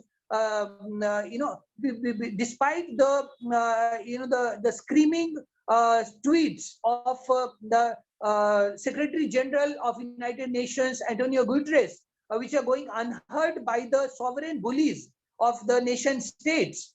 Now we have not made any progress with respect to the sheer lack of a truly democratic and representative grassroots to global governance system based on principles of humanism and cosmopolitanism, and as an emergency response to the global health and ecological crisis that has already driven humanity to the brink of extinction. So that is where I put forth the argument for the need to dissolve the United Nations and its arms like World Health Organization, which many people are rightly calling as World Harassment Organization, and create new entities for holistic health, for holistic education, and Gaia Earth Sansad. So I'll quickly move through the slides and then take time in the next session for more elaborate. So this is my kind of regional plan. So like what a cellular company does, we create a honeycomb structure. So what you see as the white spaces is the network of arterial roads. These are the motoring tracks. Motor vehicles will not spill over to any of those cells as you see. These are home zones. These have to be walking and cycling friendly and as well as attractive. So tree-lined streets, lots of water recharging. So I quickly move to the next slide. So when you need to move further, you take the feeder to the transit station, like you have a metro station. So you have road-based transit stations here from where you embark on a journey. And you have an app-based multimodal integration. So you get door-to-door trip chaining. And you have even market responsive arrangements like you have platinum level service, you have gold level service, you have silver level service, and you have economy level service. And all put together, we lift the base of the service standards. So whatever a Mercedes owning person stuck in a traffic jam enjoys, our lowest rung of even economy level service will be better than that. And as well as at a much lower cost, because we are utilizing the running assets. There are no perishable inventories in our model. So like I mentioned, no rickety electric rickshaws will have neighborhood electric vehicles like this. But they're not possible today because you will not get homologation certificate unless you put the motor vehicles out of the zone. So if you see the the glass facade, all that is possible, the low height of the vehicle, because it is running in an exclusively non-motorized transport zone. It's a no motoring zone. We talk about Rahgiri.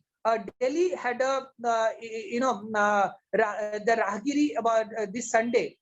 And in that, the Deputy Chief Minister Manish Sisodia talked about everyone cycling once in a week. Now that's such a big joke that will certainly not solve the air pollution problem of Delhi, because of which schools and all the institutions, government offices are shut for an entire week.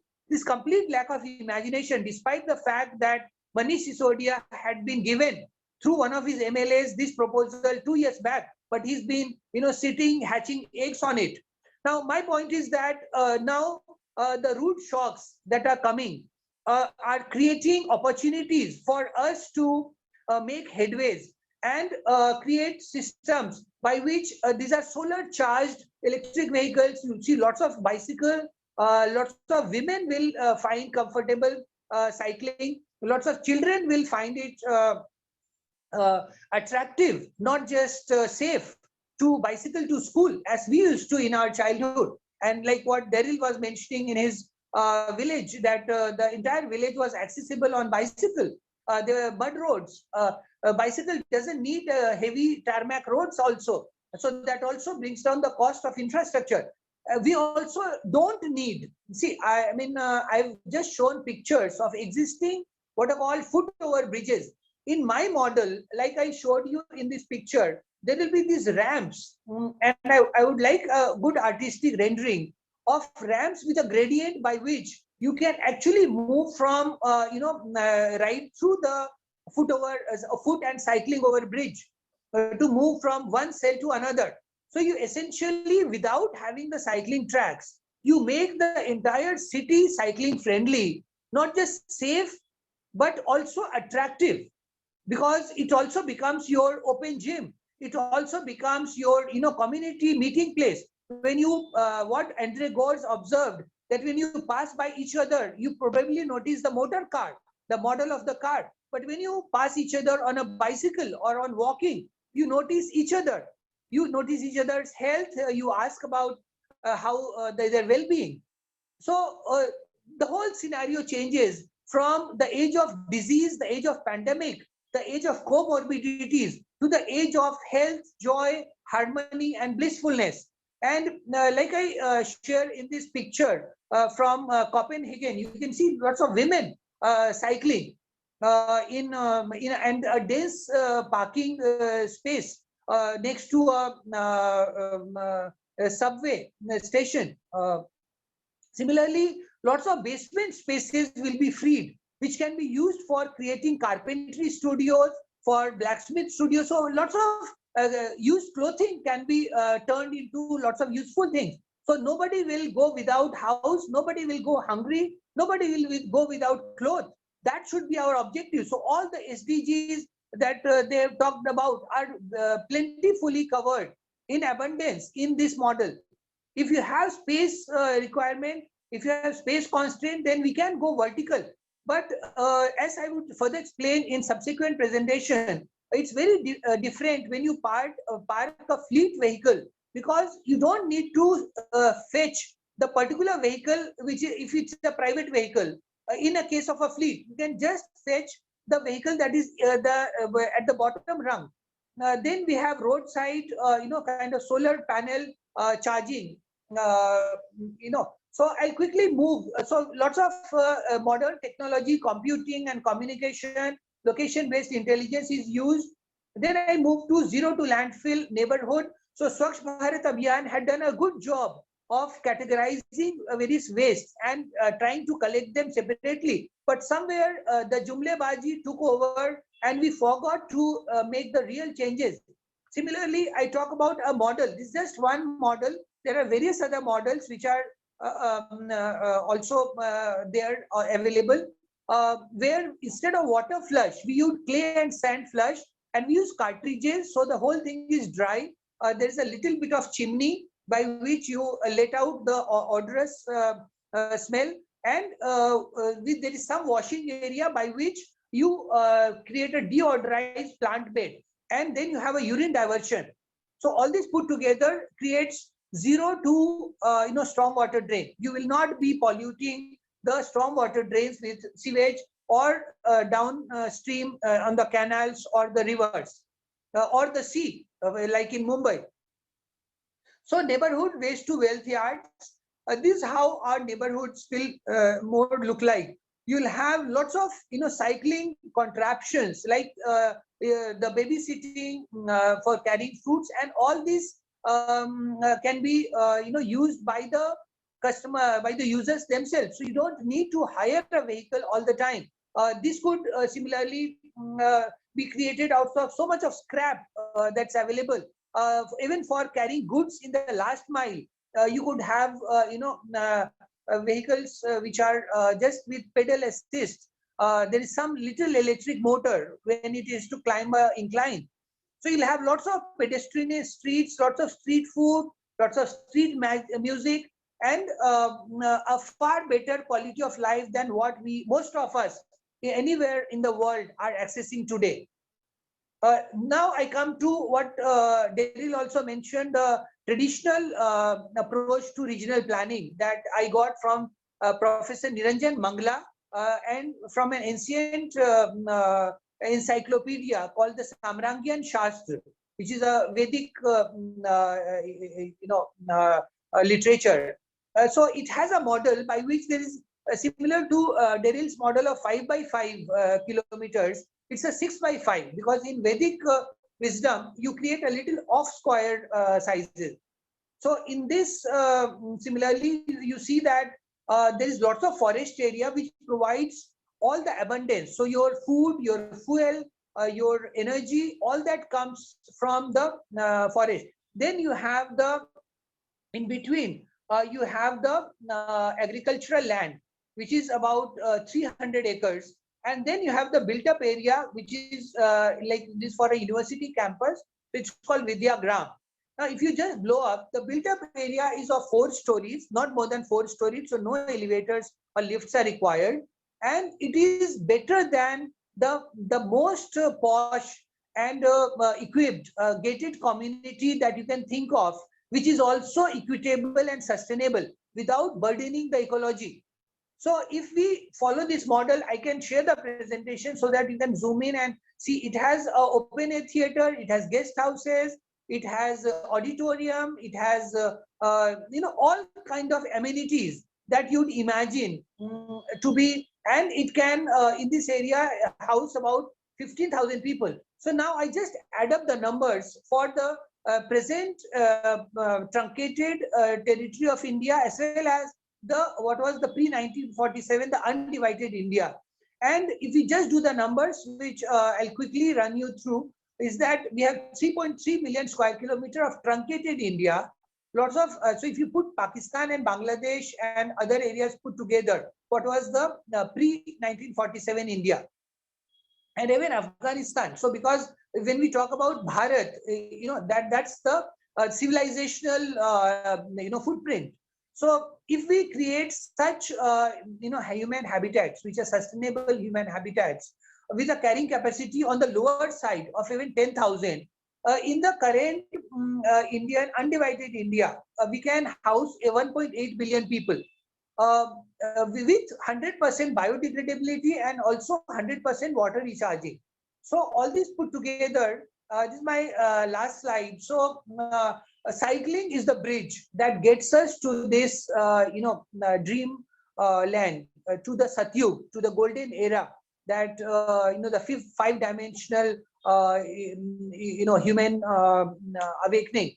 So all these dreams, all these aspirations, collective from the collective wisdom of humanity is possible if we take cycling as a symbol, cycling as the new messiah, not to mince my words, cycling as the new symbol, like what charkha was for the last century.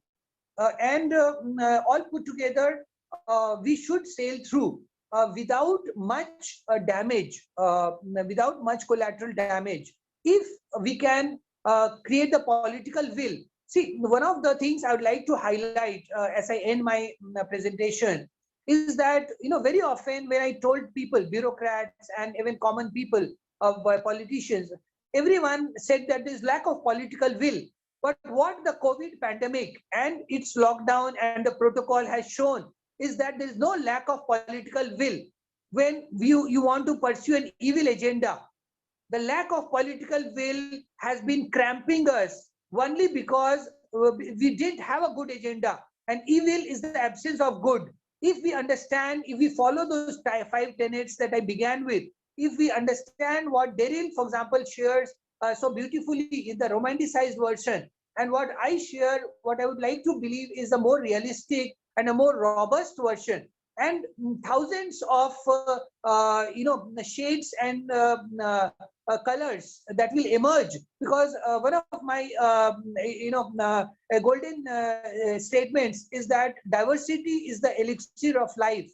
विविधता ही दुनिया को सुंदर, सत्यम शिवम सुंदरम. जो हमारा सपना है वो तभी संभव होगा जब हम खुद को अपने अंदर झांक के देखेंगे कि हम कहाँ पे गलती कर रहे हैं, rather than just placing all the blame on the cabal or the Illuminati and dissipating our energy. Let us look within us. Let us create the spiritual awakening that will show us the way forward, not through COVID culture, but to cycling culture and onwards. Thank you so much. Thank you. Yeah. So yes, I can understand that there can be many innovations in with the current cities, and of course I agree that everybody doesn't have to, or people don't have to suddenly leave all their concrete jungles and come to the village. Of course, we will not have capacity to take them in at such a fast pace. So being practical also, I do understand, and I do not want to, waste resources that have already been created at the expense of even a little, damage to the earth. So what I'm saying is that, yes, there are concrete jungles everywhere, and I'm absolutely fine if there is a concrete building that has got another 10 years of life, right? Then definitely those people can live over there. Some buildings that have been made later 20 years, or newer buildings that have been made 30 years, where recently will have 30 years of life.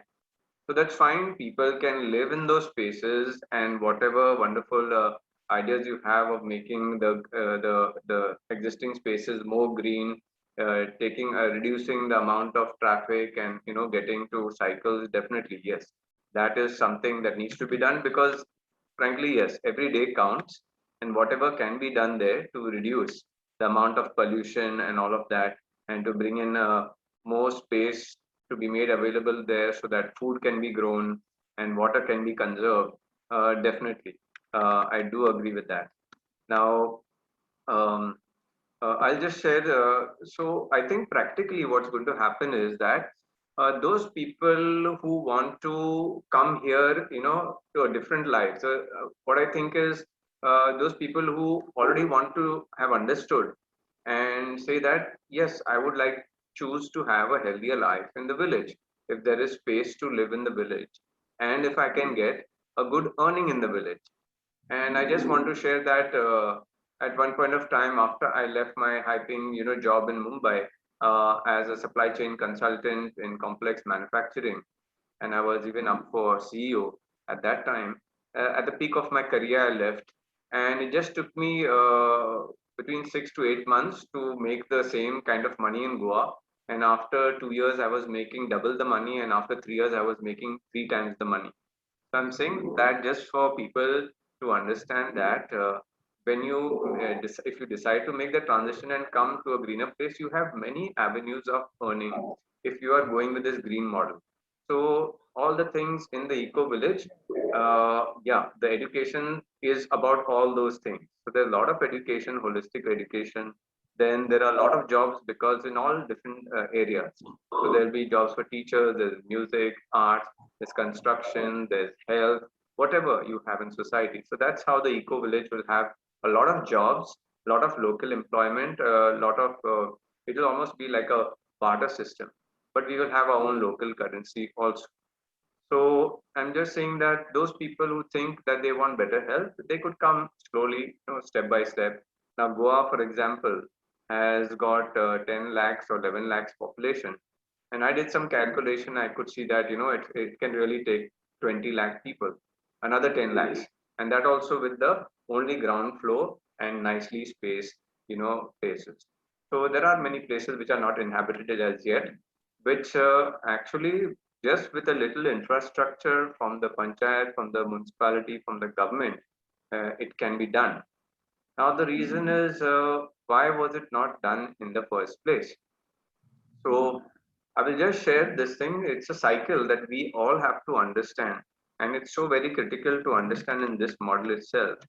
So we, the people who are living on a certain area of land, we elected our representatives to manage our resources. The resources of the land, the water, the trees, and everything, they actually belong to the people.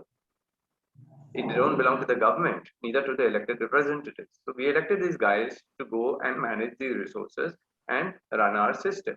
Okay, and there were certain common things like electricity, water supply, so roads and all of that, lighting. So they were going to do that.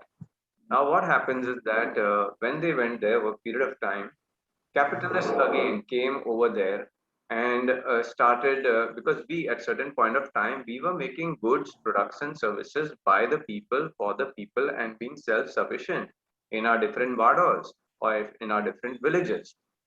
But then when we gave this the range to them and capitalists came in, they started making things centralized and not passing any policies that were in our favor of a local self-sustained economy of goods and services by the people for the people.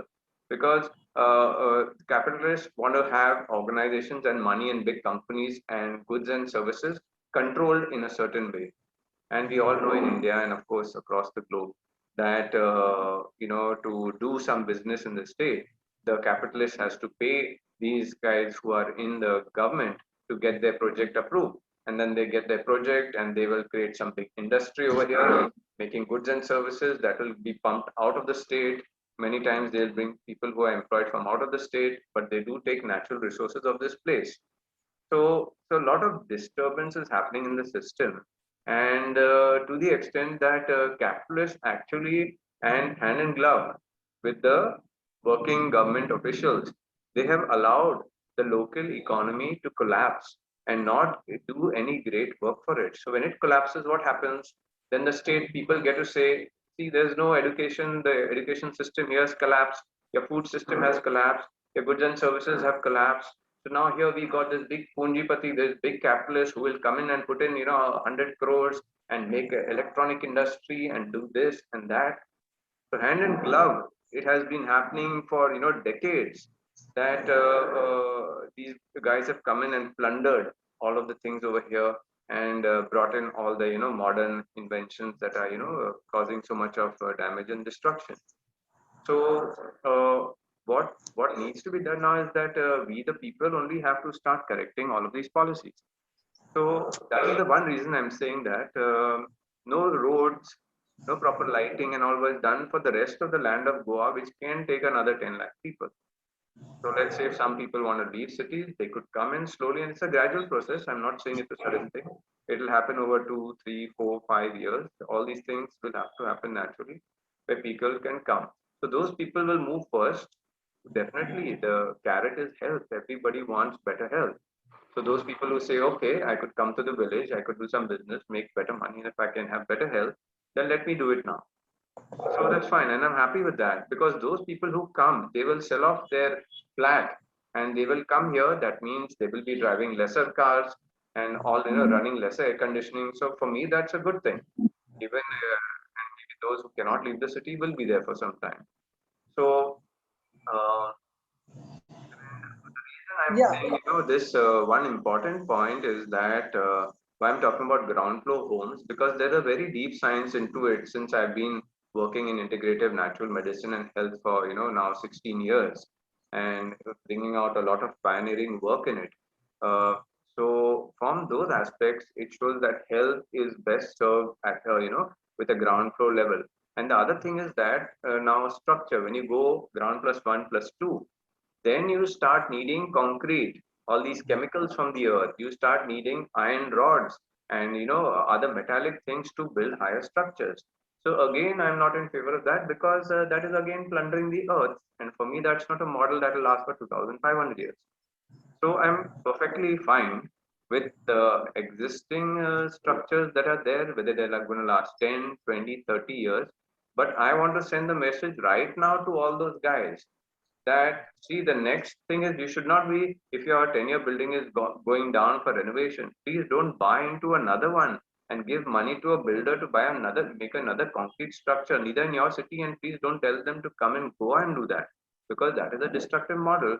If you're done with your 20-year building is coming to an end, please, now is the time that you should know that this is the new holistic model for the planet.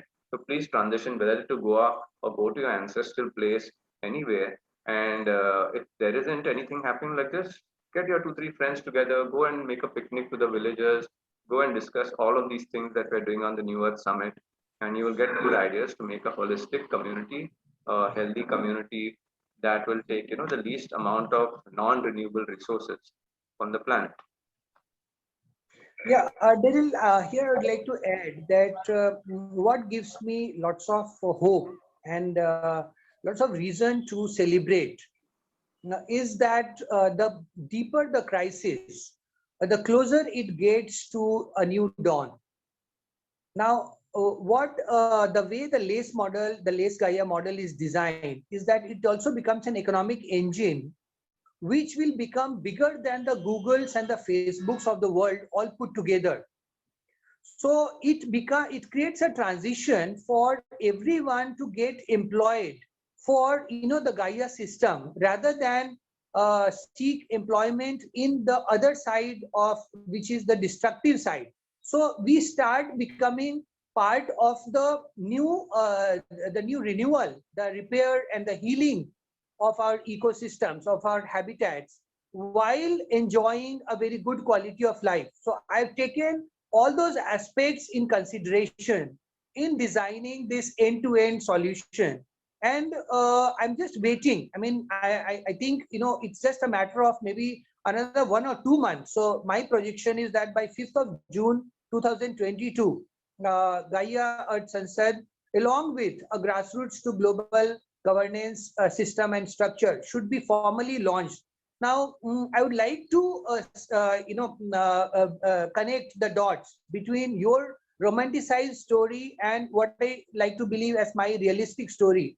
Is that when Lace Gaia becomes the economic engine, then only people who are quitting the 10-storied buildings and now looking for a new house will now go to a eco village, like you how imagine. So this will become the funding engine for this new habitat and to create the transition in a very smooth and without much hiccups, without much collateral damage, because we need to safeguard our children. We need to safeguard the vulnerable sections. We have a responsible to the large numbers and growing numbers of underprivileged and marginalized sections of the society, especially in a country like India, which is at the rock bottom on infant mortality, on what is called as stunting and wasting of children. Their metabolic growth and all that is getting compromised. So our demographic dividend is in the danger of turning into demographic liability if we don't create a very robust engine, which is also taking care of all the economic needs. Yeah. Thank you both, Darryl and Chandra Vikashji. Our first question from the audience is from Ashish Mukherjee. Darryl, what's the recycling or end of life model for electronics, plastic, and other solid waste in your eco village? How different is your overall model from Chandra Vikash ji's lace model? Yes, thank you for that question, Sophie. Ashish. Yes, so end of recycling or end of life model for electronics. Now, people come with certain preconceived notions when they are trying to get into the eco village. So they come with this preconception that everybody in the house needs a laptop because, of course, that's where they come from. That's the life they have been used to.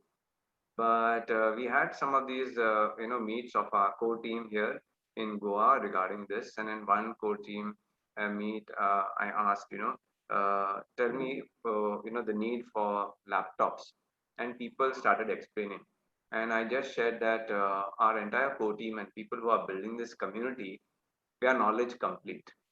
That means I already have all the people who have the complete knowledge to build this kind of community in all of its aspects.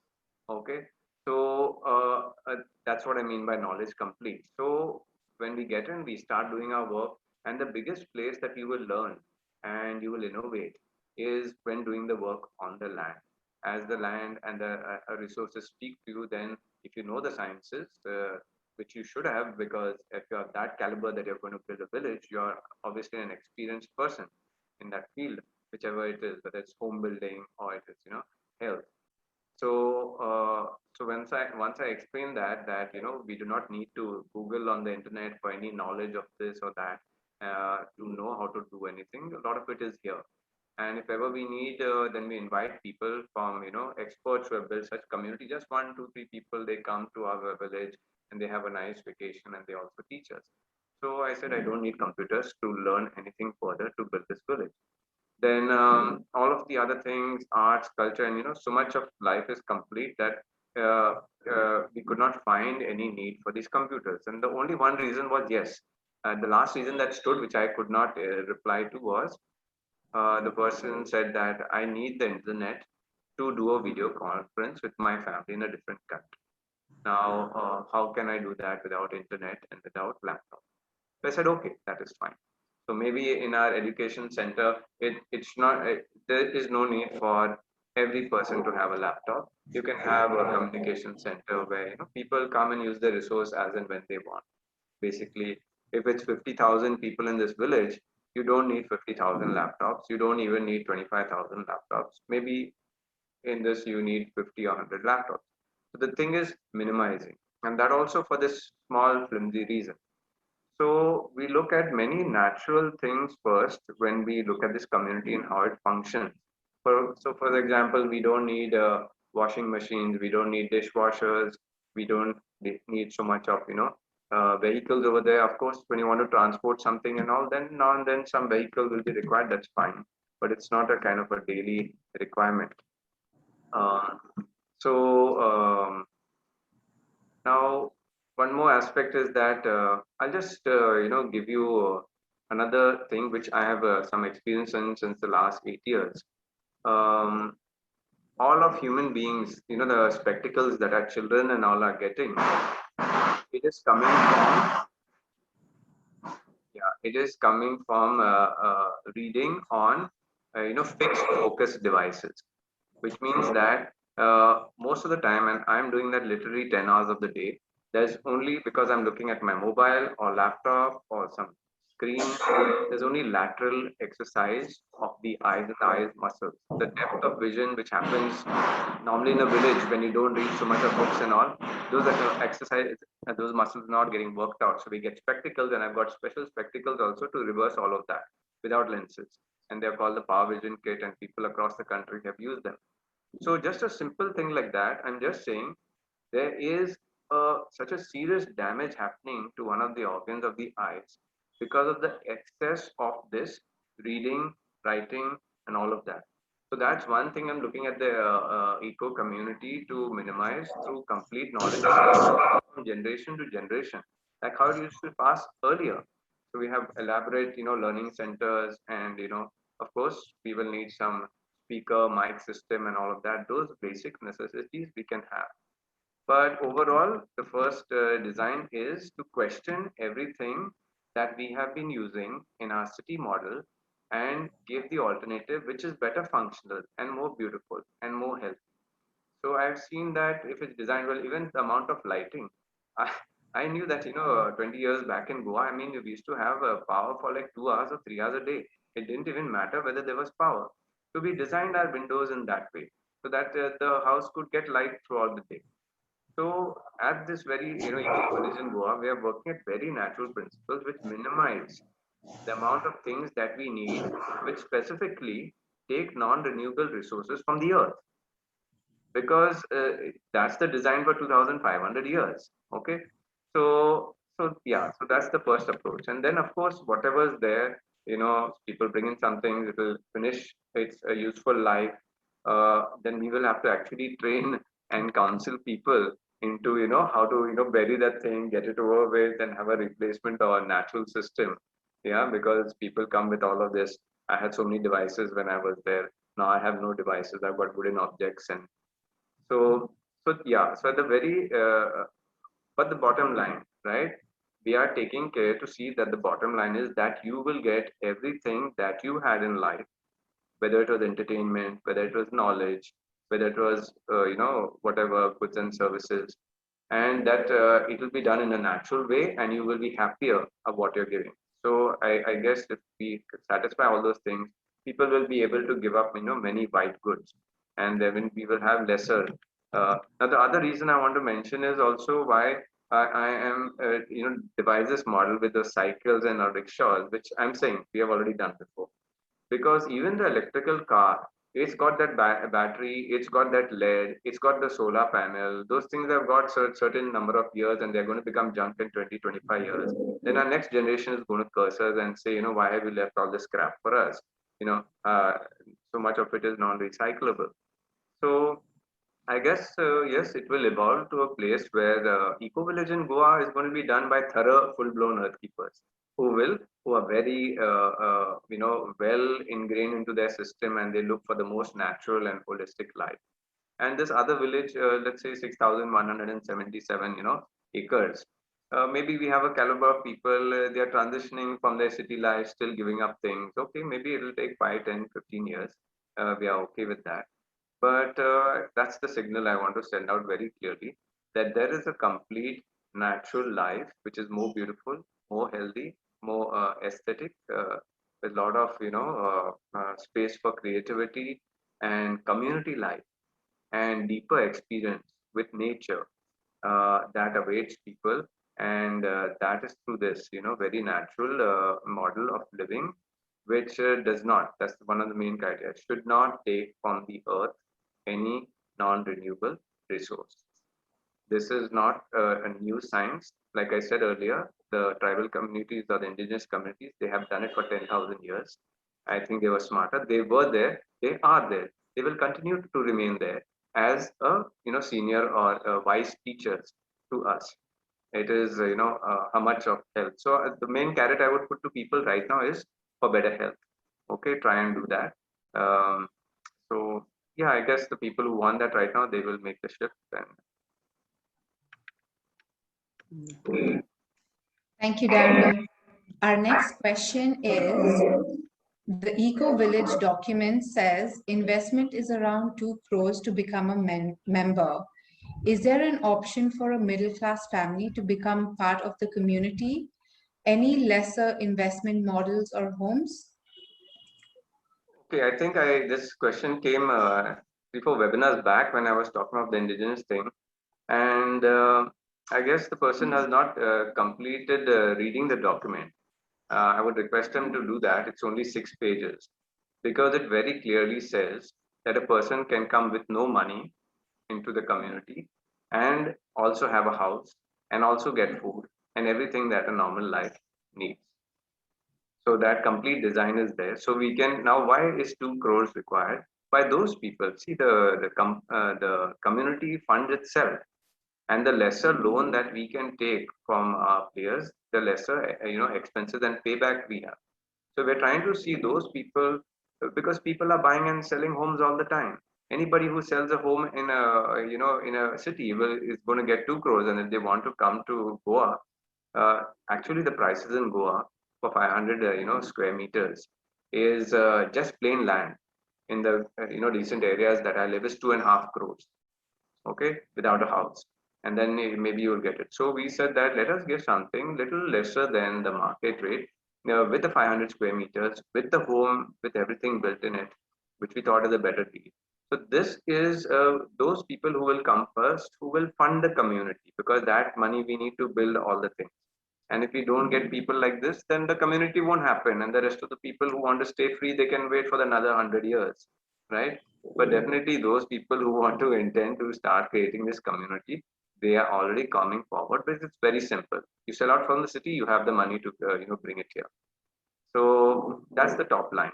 And then we have got models in between. And there's a system that if you pay a certain amount, then your staying is free, but you will have to work for food. So the very flexible system that you can work 3 hours a day for 5 days a week, or you can work in the morning half, 3 hours a day, and 6 hours. So that way, if you put 3 hours in the morning, 6 hours, 3 hours in the evening, only a 5 day week, you will get your staying free and your food free, and other basic necessities in life. So we have taken care of all these things. People without a rupee in their pocket can come and have a beautiful life in our community. Thank you. Our next question is from Raghavendra Rao. How will these models accommodate for population increase eventually?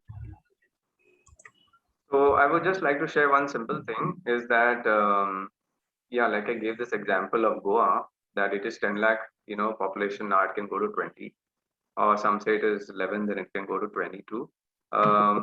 I basically think that there is certain aspect of, spirituality also that people have to imbibe. And I just say it's a simple thing, hum do, hamare do. If you keep that principle, then you will see that over 5-10 years, that population will actually come down. Now, we can always back calculate, and I think, like I mentioned earlier, I definitely think this planet can take more than 10 billion people, but if in a very healthy design that I've talked about. So, at some point of time, humanity has to understand. I mean, we have crossed sensible limits of population density. People are staying so close to each other, like in the slums and all, that it's become an unhealthy civilization. This civilization is doomed to die of sickness with that kind of density.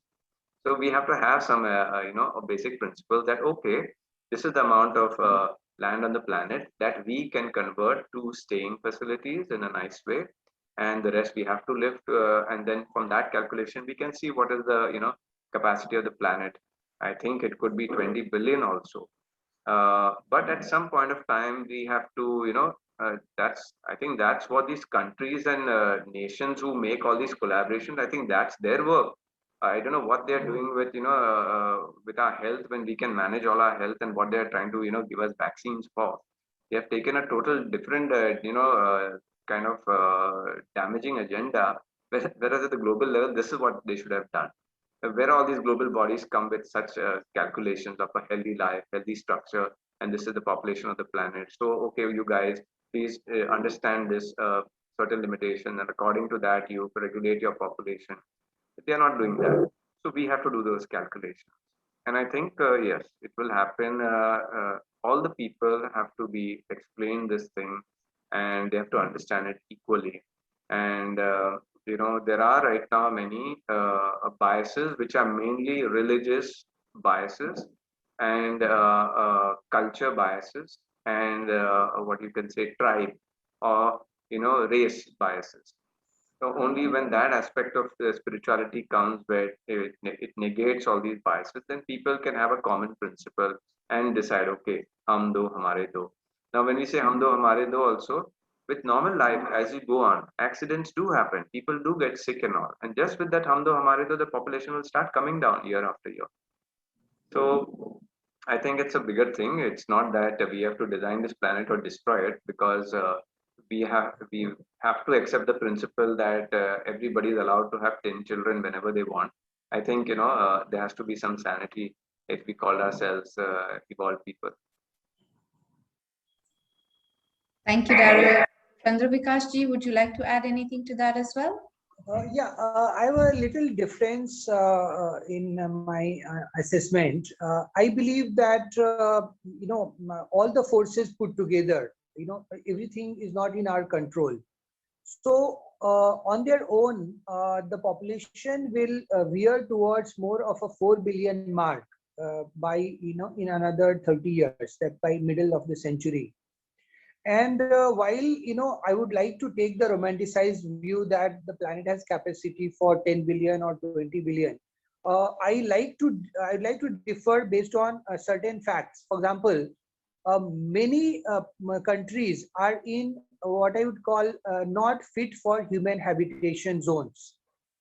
So, like I shared in my presentation, where you cannot live without air conditioning or cooling or heating, or you have very long days and very long nights. All this, their the tendencies are towards monstrous consumerism, and you simply cannot bring them to reason. I mean, it's just not possible. So what will if we create a global mandate that we create more space in places like Goa, which is such a romanticized view, but then Goa is a small state. Now in the tropical regions, now they're already overpopulated. Now the fertility rates in various continents are anyway coming below the replacement rate of 2.1. For number one. Number two is that certainly the spiritual awakening will lead to, people having voluntary control over number of children. But then trying to straitjacket, populations like what China did with one child policy also has lots of psychological, damage to the society, which also we need to bear in mind. So, at least 2 children or 3 children, is something which I would suggest. It's okay for people to have no children. That's their choice. And, in that case, in a spiritual way, you take responsibility for the entire generation, for all the children. You take responsibility for the marginalized and the underprivileged. So that, spirit of serving the society must certainly be lots more persuaded, and must be is very inspiring. But by and large, the sum total of all the forces in play will lead towards a 4 billion kind of population, and well within the assumptions made by Lay's model, as well as Darryl's model down the line. I see Lay's as a transition to reach the romanticized view that Darryl shared of the eco-village. It will not happen immediately, except for a few early adopters and pioneers in some scattered locations. Most of the places are already taken up. We cannot, throw the people out. All the world is not Goa. So my point very clearly is that if you look at Goa's population density, it is about 394 persons per square kilometer. The average population density of India is 423. So Goa is below the Indian average. And when you take India, you have to take lots of desert regions and lots of deep forests. So all put together, you're talking about India's population density being close to 700, 800 in the habitable regions. So that's anyway beyond. My limit is 500 people per square kilometer. That's the carrying capacity. Beyond that, you have to leave urban areas. You have to leave land for forests, for wildlife corridors. This planet is not meant just for humans. So I somehow do not succumb to the very woolly idea of 10 billion, 20 billion. I strongly believe that we need to rationalize, and that's anyway happening in a very humane, in a very compassionate manner. Yes, what I would like to just comment on that is that yes, from the current perspective and of what's happening in the world right now, with the infertility rates going up and the current, sicknesses people having and the projected decline and, of reduction of population, that is as per the current scenario.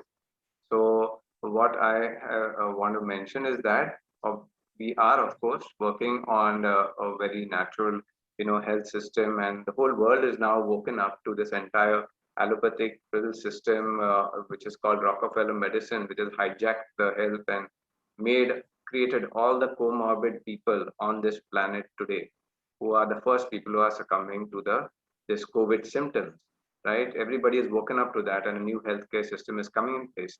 And so many pioneers across the globe are pushing things forward. So I definitely think that health will improve, and fertility will improve. And so I'll look at it from the lens that yes, there are certain numbers that are coming from various places. This is the current scenario, and we are transitioning, and of course we are fixing all so many problems.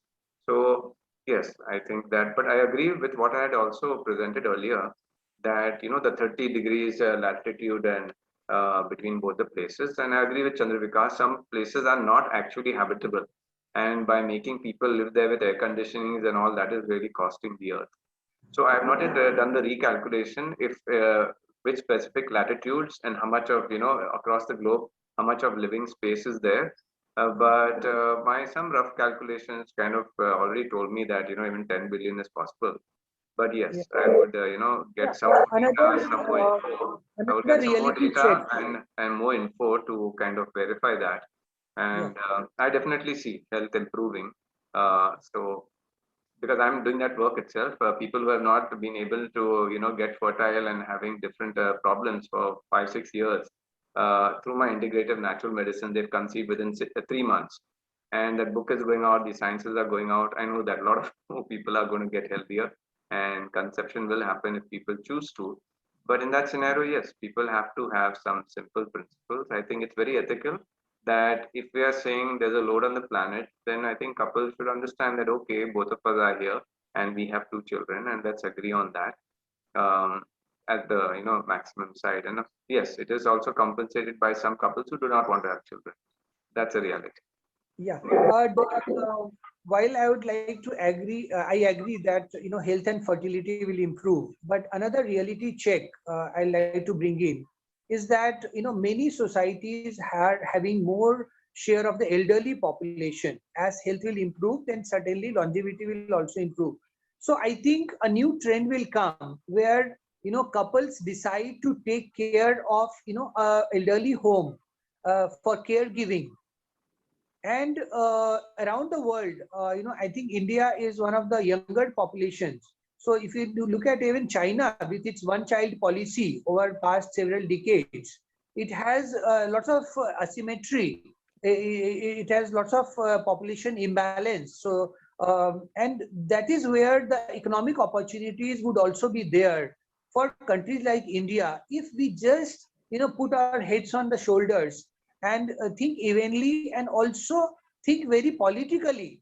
I mean, why shouldn't somebody like Darryl be a health minister of the country? I mean, I would not mince any words in believing that we are lacking in our action and in our spirit. I think we are not being ambitious enough to what is needed. So I'd just like to end my comment by what I call as raising the bar, where bar again is an acronym which stands for, B is for bold, and A is for audaciously outrageous. So it's not just plain vanilla outrageous, it's audaciously outrageous. And R is for radical. So raising the bar in our thinking, in our action, in our inspiration will take us to replace the sovereign bullies like we have in India or in Brazil or everywhere else, who have actually outlived their usefulness. They are there just because the inertia and our lack of initiative, puts them there, hung up, twiddling their thumbs while humanity is pushing deeper into the brink of disaster. So I think that's my message to all the listeners, all the participants, and who've been so patient. And tomorrow, in the session on terrain detox, I think, Darryl, my suggestion would be that we couldn't take many questions today. So could we have a 2-hour Q&A entirely further to the 2 presentations that we made today? It's just a suggestion. You can look forward to that. Sure, I think yes, I invite all the people who are here today. I think we've taken most of the questions, but since we're out of time now, I invite everybody who's come here today to join us tomorrow as well. And you will understand a little more details of Chandra Vikashji's model, and I'll also speak a little more in detail on what I've said. And surely we'll take your questions tomorrow and continue on further. And so we've come finally to the end of today's session. A big thank you to the panelists, and a thank you to the audience as well for joining us today and contributing with your questions. We look forward to seeing you again tomorrow at the same time on the same link for our day 16 topic, Terrain Detox Protocol. So namaste and have a lovely evening.